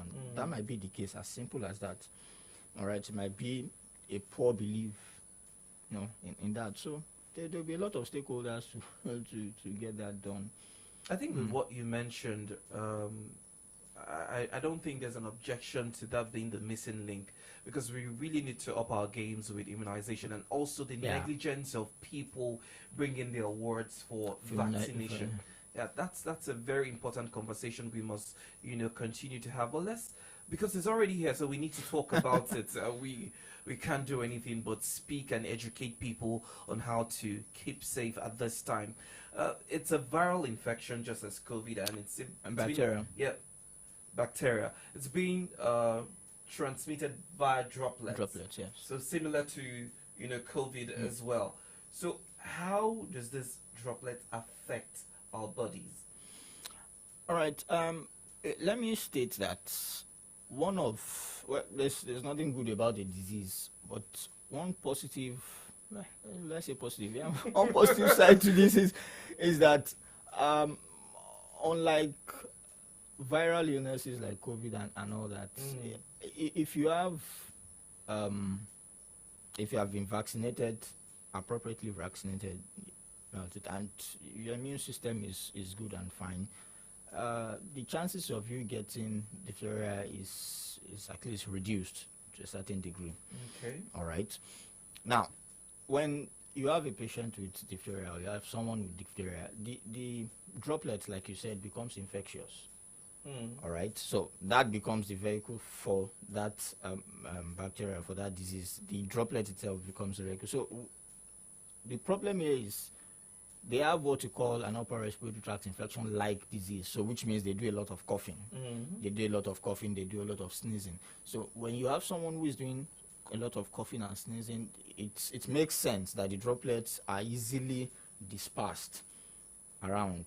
All right. So in the stroke of unfortunate circumstances, in a chain of unfortunate circumstances, someone who is not improperly immunized, that is one, or someone who is immunocompromised, that is, the immune system has a problem. Either as a disease is fighting a chronic disease like HIV or something that is pummeling the immune system. So you have a chain of unfortunate circumstances. That person comes in contact with someone who has diphtheria, right? And then all of a sudden gets it. And we also must not look at immunity based on diseases also. You have people who are not well fed. As simple as that is, it reduces the immunity of the person. I'm sure if they take a very good look at some of the children, majorly the people who got the diphtheria disease from December to now have been within the ages of 2 and 14. If you look very closely at what ties them together, you see lack of vaccination, but you would also see diet. And you cannot look at diet without looking at the socio-economic status of the parents. If the parents are not eating, the child does not eat. It's as simple as that. If the parents are not doing fine, the child does not eat, and then they get diseases. This vicious circle of poverty. If you look at that too, you might find illiteracy too. It takes a certain level of being literate for you not to present your child for immunization. It's, you would figure out that there's a very good chance that they didn't attend antenatal clinic visits. Maybe the child was not even born at a proper healthcare center. So you look at it and you find so many factors attached to this. Like I said, it's an entire chain. All right. So when you have that, that's a child that is ready to receive. You have a child that comes out from that kind of system. That's a child. It's like a turkey shoot. It's like a lamb going to the slaughter. It's a child getting ready to be infected with just about anything that comes his way. All right. So it comes in contact with someone who has diphtheria, and it just works. It just works. That's something. I mean, you mentioned something very pivotal, which is that I was recently in a training by an NGO that is focused on some of the viral diseases that we have, and they usually go for outreaches in communities, and they mentioned about a community that they went, a community and a school that they visited, and it happened that they came in when the kids in that school were about to have lunch, and they realized that one of the words there had white rice and palm oil as lunch, not mixed with anything. They just made the white rice and they poured palm oil. The palm oil was to serve as the stew. No protein. Nothing. So I mean, it baffles me, and I just want that the immunity of that child, if that's what he feeds on daily. It's really you know, ironically, that probably might be his best meal of the day. You know, I found out, I was in a village some time ago, and I found out that sometimes this once in a day meal that are offered to children, that is offered to children in schools by government, is sometimes the reason the children come to school. That's the best thing. That's the best they get. And so you look at that, and it's just it almost. God help us. Let's talk about the symptoms of diphtheria. What do we see that probably informs us that one is coming down with this disease? Well, like many other diseases, it starts from the simple, and the unrecognizable.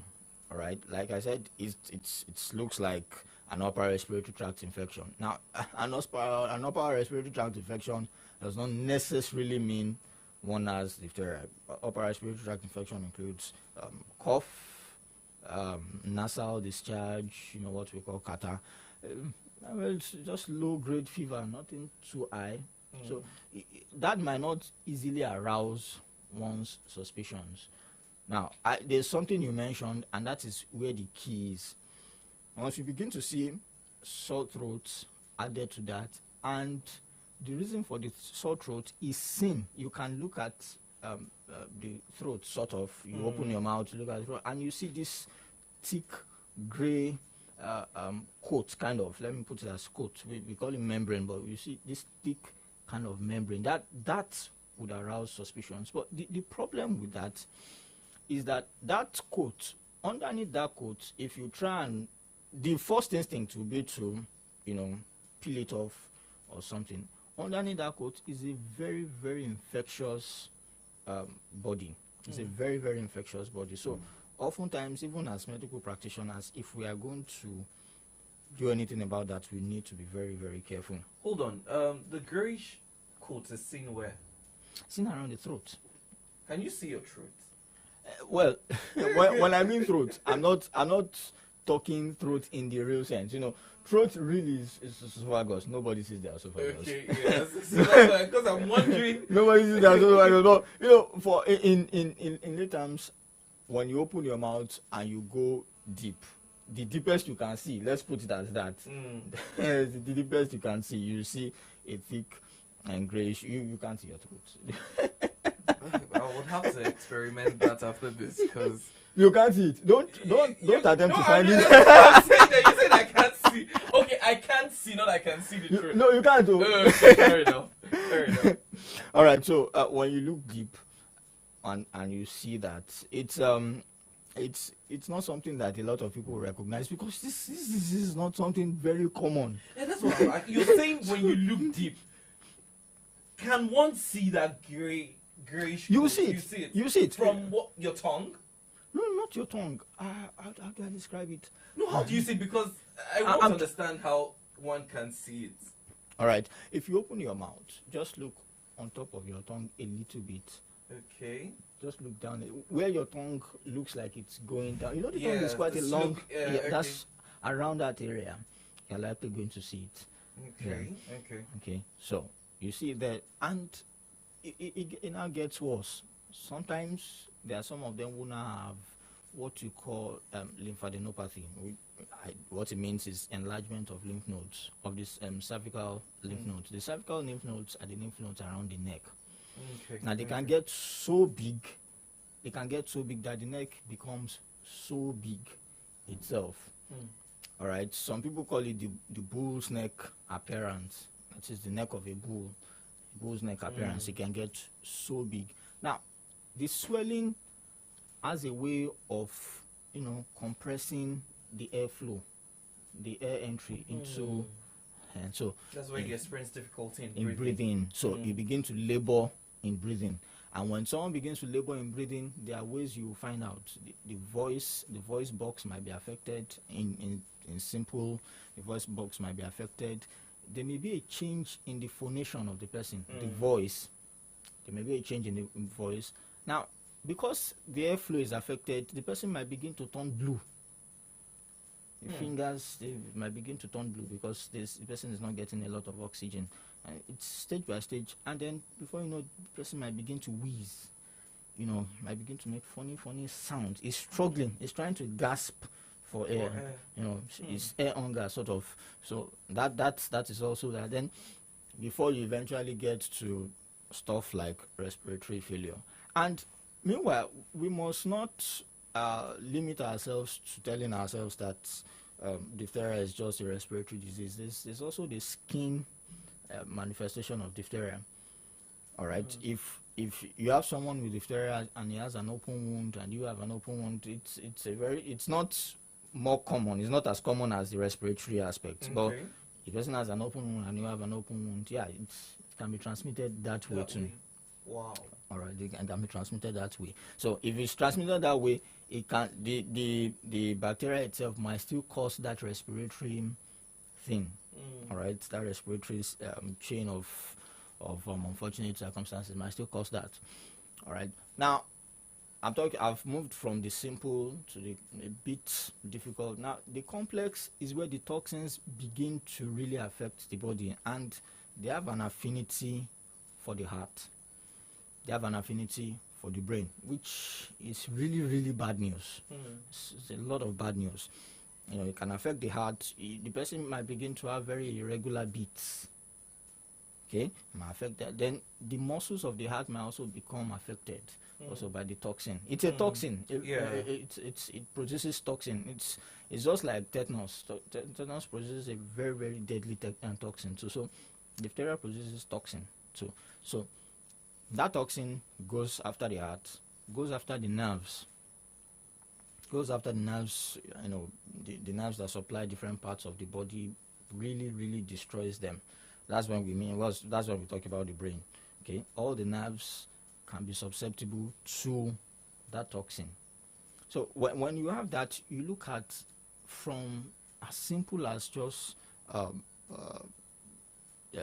simple temperature spike, a simple cough, and all that, to a point where the heart can be affected, where the brain can be affected, where the nerves can be affected. You see that's quite a long stretch. And you mentioned now that the case fatality ratio as of now is about 30-something%. That's staggering. That's staggering. It is. Because it means that if you have 10 people who have that illness, you're talking 3 or 4 people dead.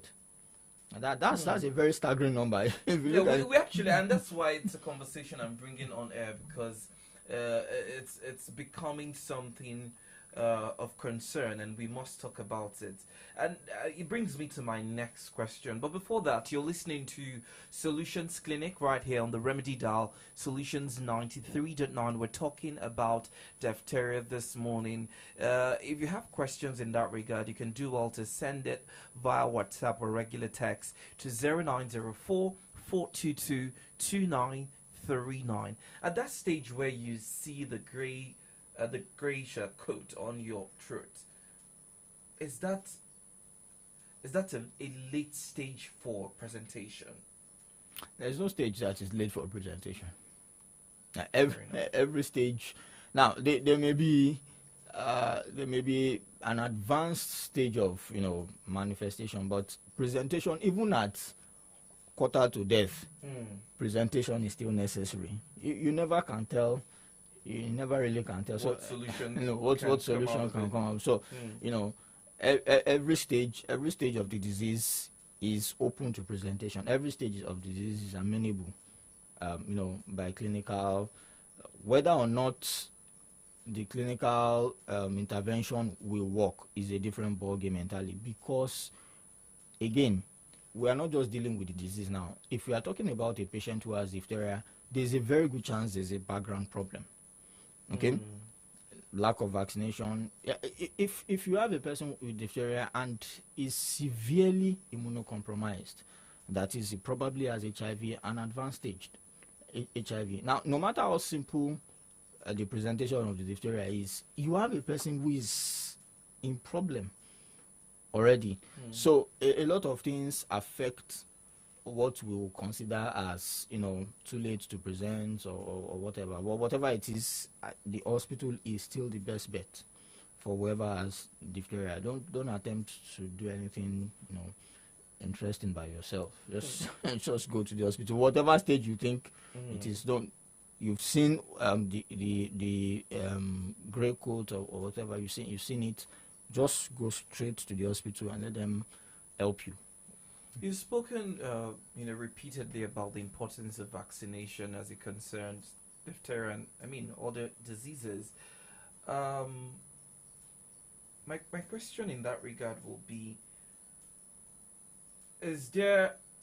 Okay, because I know there are vaccinations that if you don't take as a child, and you can't take as an adult because it won't be functional, right?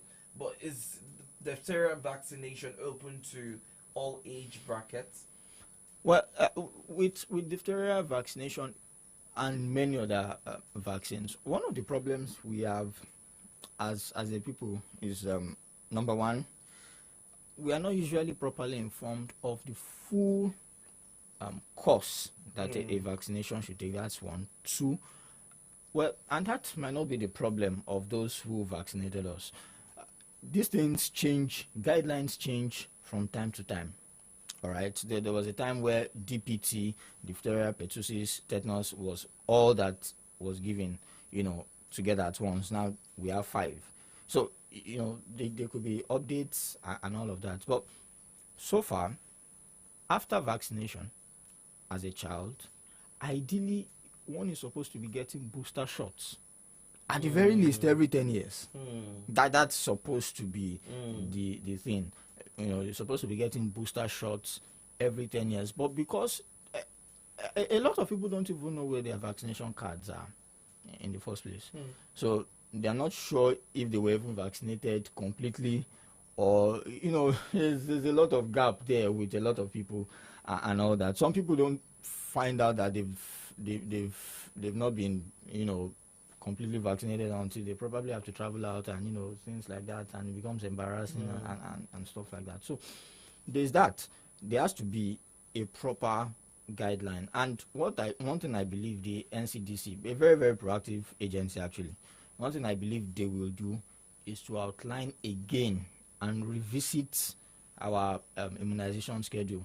Revisit it. Let's come out with our own guidelines and possibly localize our own guidelines.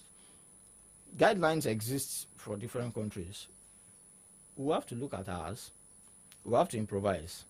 Okay, how do we get people to get it in the first place? Are there places where they are governed? I told you I was in a village, and one thing I realized is that there are places where government might not necessarily be as powerful as, say, the king. I'm saying the government might not necessarily. There are places where the government might not necessarily be as powerful as the cleric there. True. These are not abnormal situations. These are situations we have to adapt to. All right. So maybe before you start Quranic school, for instance, Kano is the most affected state. So, and they are predominantly Muslims. So maybe we'll go to those villages and say, all right, before you attend Quranic school, which is probably a must for all the children there, before you attend Quranic school, you possibly have to present your vaccination card. Maybe something that simple. Approach, yes. Something that simple. We have to adapt it to. We might take ideas from the West and all that, but we have to realize that these are two radically different countries. Different systems, different cultures. How do we get our own people? Sometimes we might have to, seduce them with stuff. If you get your child vaccinated, maybe a few cups of rice and all that. And some people will call it a waste. It's a waste. It's a waste if you are not looking at the bigger picture. Because if that child gets missed out, I hope you know that FCT is part of the of course. So it's definitely coming to you. It will come to you. Lagos too is part of it. Yes. So if we miss that child at Kishi, one day that child will grow and live there and come to Victoria Island. All right, I know. As funny as it is, it's the reality. We need to start thinking. This is why sometimes the foreign nations subsidize vaccines for us, because they know at some point you will immigrate there. And when you come there, they don't want to get these things, so they better subsidize it for you there. Make sure you are fine before you come over. So we need to start thinking like that. All right. If those who are elites or whatever understand how deadly this disease can be to them, maybe that will spur them to be more proactive about the less privileged. I don't like using the word less privileged, less the vulnerable. The vulnerable. Let's use the vulnerable. The vulnerable. We work on those people. Find out. Sit down with them. Send their people to them. There are people who understand their languages. It's not a crime for them to be ignorant about the disease. It's a crime for them to be ignorant, and we should punish their ignorance because we'll punish ourselves too. 100.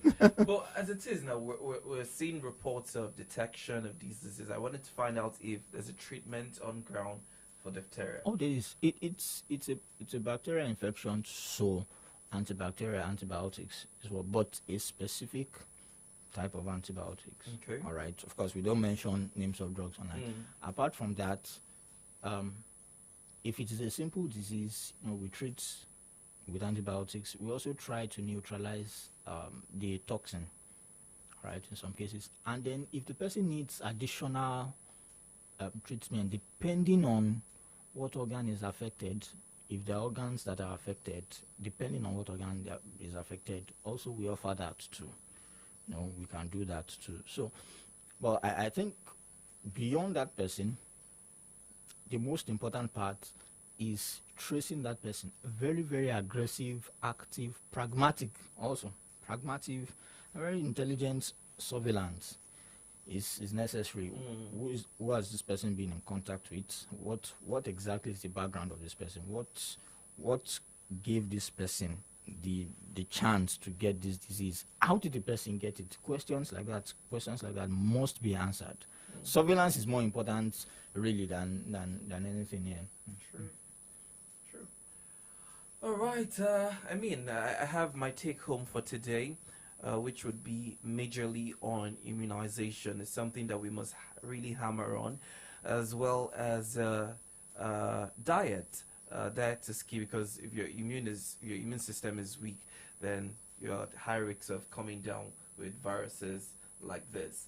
Thank you so much, Dr. Olumide Obatuyi, for being with us this morning. You're welcome. This has been quite insightful, and I believe you've gotten the necessary information that you need to protect your territory against coming down with diphtheria. Because even though we don't have, I think the cases in Ibadan, I think is minimal right now. Yeah, it's still and we don't want it to get to the level at which we're seeing and hearing from Kano and some of the states in Nigeria. Hopefully, the numbers erode and we ultimately defeat this bacteria infection. All right, it's a wrap on Solutions Clinic this Monday morning. I'll be back next week, Monday, to talk about another subject of health.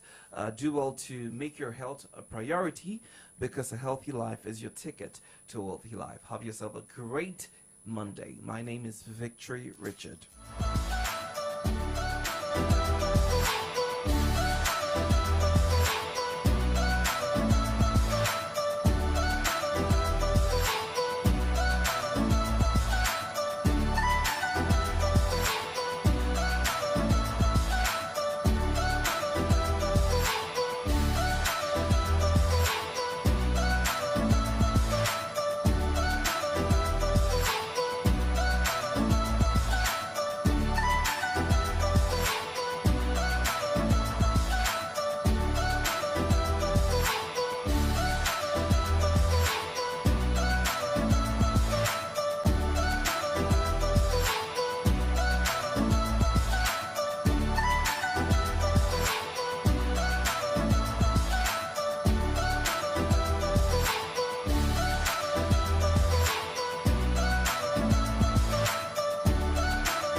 Junior, get inside. You don't want to let mosquitoes bite you, do you? I cannot treat malaria again, no. Mama Junior, children will play. It is you that should keep your environment clean in order not to breed mosquitoes. Even after netting the whole house and sleeping inside the insecticide-treated net? Of course. Don't you know the state of your environment is as important as inside your house? Yes. When you get rid of stagnant water at every space mosquitoes can breed, be rest assured, Junior can play all he wants. My friend, the honorary doctor, I will do just that, so that my family can say bye-bye to mosquitoes. Not just mosquitoes, but malaria. Together, we can achieve a zero malaria society. This message is from Solutions 93.9 FM.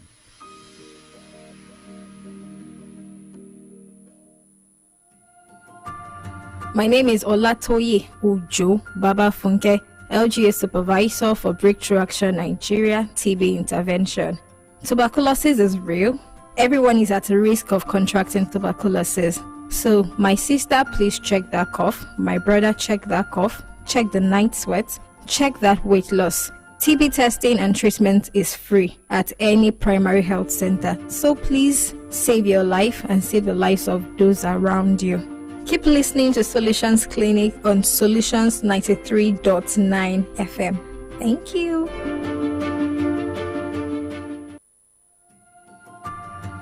Good day, everyone. I am Dr. Tomio Petu, a public health physician. This is my reminder to you to stay safe, keep your homes clean and pest-free. Also remember to wash your hands regularly. And if you feel ill or any of your family members, please remember to see a healthcare provider first. Keep listening to Solutions Clinic. Maven.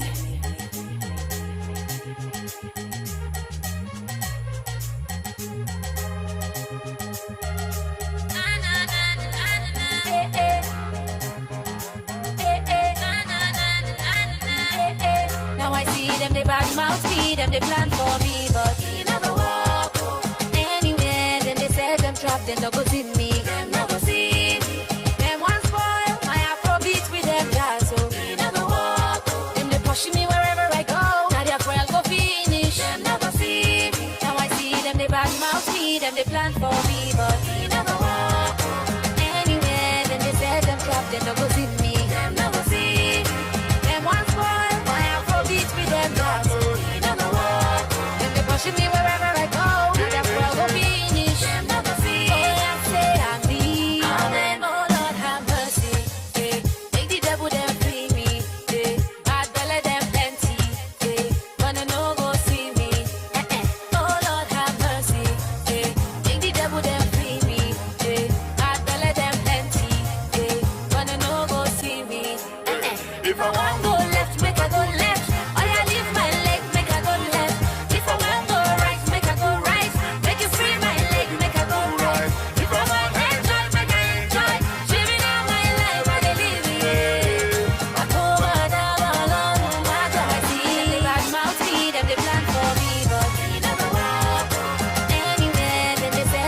they no go see me. Them no go see. Them want spoil my Afrobeat with them jazz. So they never walk. Then they push me wherever I go. Now their fuel go finish. Them no go see. Now I see them, they bad mouth me, them they plan for me, but they never walk. Anywhere, then they say them trap, they no go see me. Them no go see. Them want spoil my Afrobeat with them jazz. So they never walk. Then they push me wherever I go. Now their fuel go finish. Them no go see. Oh, yeah, say I need. Amen. One light a light, alhamdulillah. Enemies why they won't make a cry. I come for the line, them want scatter the line. Them go talk, make them talk as they lie. They want my demise, but now them go be mine. Cause I am designed to they win one time. Come on, no time, no time, no time. Oh, one time is all I need. If I go left, make I go left. Oh, yeah, leave my leg, make I go left. If I want go right, make I go right. Make it free my leg, make I go right. If I want enjoy, make I enjoy. Living out my life, I they live it. I go down, in my body. They back mouth me, and they plan for me, but they never walk. Yeah, then they say them trapped, they no go see me. Them no go see.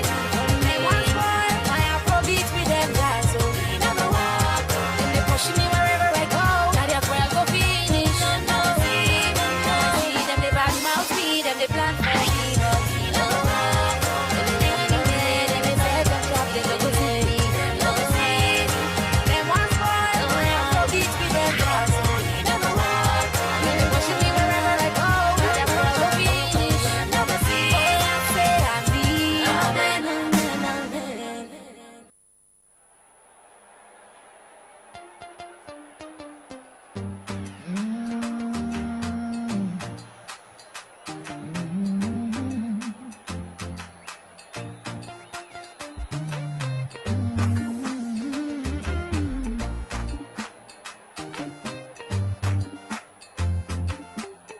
Everything you put your hand go walk.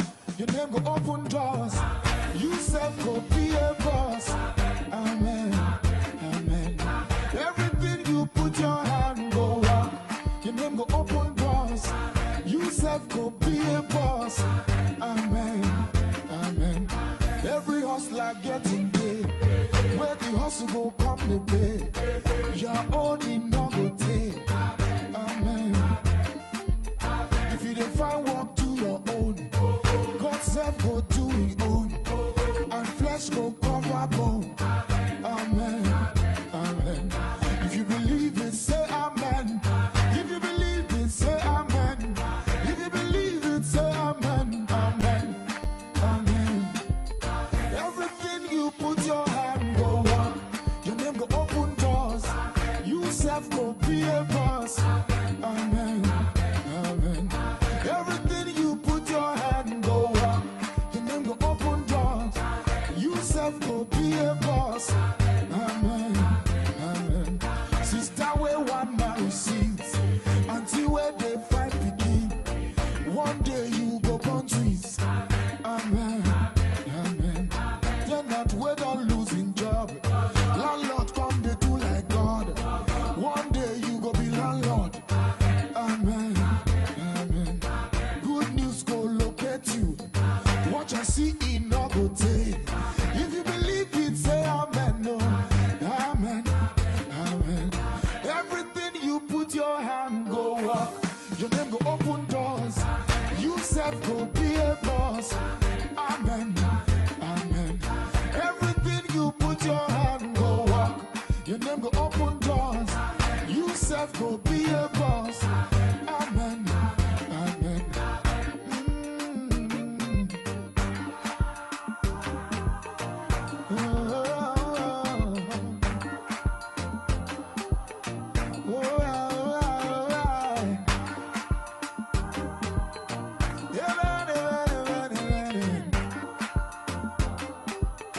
Long life go follow you. Strangers go favor you. Great men go honor you. Amen. Amen. One day you go sign the check. Oh. You self go drive that Benz. Oh. This life go still make sense. Oh. Amen. Your children go make you proud. Oh. Bad people no go pull you down. No. One day you go run this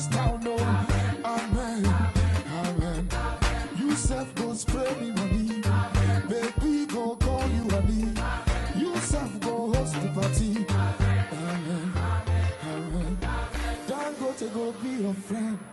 Otedola go be your friend. Adenuga go be your guy. Amen. Amen. Elubelu go be your guy. Abdusamad go be my guy. Rabbi, you go be my guy. Amen. Amen. Your life no go end in shame. Your business go bring you gain. If you believe it, say amen. Amen. Amen. Amen. 939 is the dial.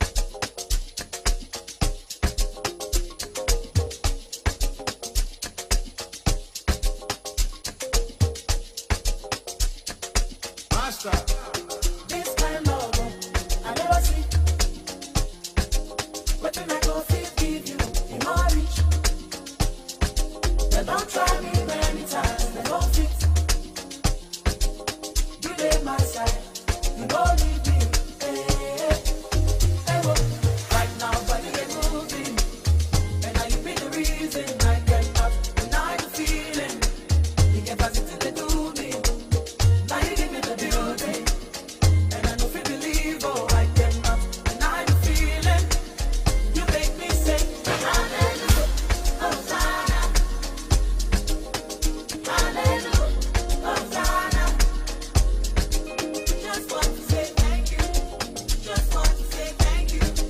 Just want to say thank you. Just want to say thank you. Hallelujah, Hosanna. Hallelujah, Hosanna. Just want to say thank you. Just want to say thank you. Just want to say thank you. Just want to say thank you. I sing, yeah. You give me plenty reason, yeah. In a jungle, you don't let me fumble. Protection double, double, double tonight. Oh. Right now, body they moving, and now you be the reason I get up, and I the feeling. You get back into the building. Now you give me the building, and I know if you believe, oh, I get up, and I the feeling. You make me say, hallelujah, Hosanna. Hallelujah, Hosanna. I just want to say thank you. I just want to say thank you. I just want to say thank you. I just want to say thank you. Hallelujah, Hosanna. Hallelujah, hallelujah, Hosanna. I just want to say thank you. I just want to say thank you. I just want to say thank you. I just want to say thank you. Hallelujah, Hosanna. Hallelujah, Hosanna. I just want to say thank you. I just want to say thank you. I just want to say thank you. Just want to say thank you.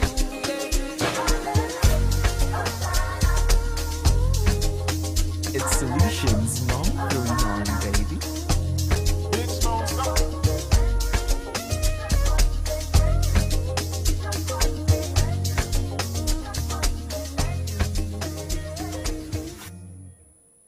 Now money they stop nonsense.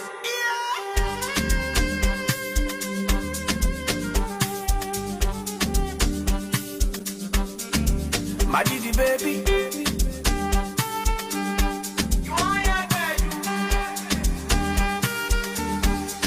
I ready for enjoyment. I'm a me, I know like suffer. If I just get more power, not to order out there. Money be my only friend. I'm a me, I know get love. If I just get more power, not to order out there. Tell me what thing they stop nonsense. Now money they stop nonsense. Money, money, money, money, money, money, money, money, money, yeah. Now money they stop nonsense. Tell me what thing they stop nonsense. Now money they stop nonsense. Money, money, money, money, money, money, money, money, money, yeah. Now money they stop nonsense. Say now what I want.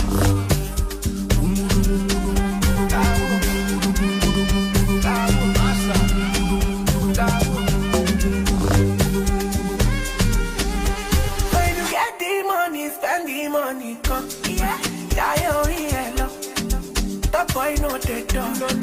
No. People who got this money, balling them for their body. 247, no darling. I ready for enjoyment. I'm a me, I know like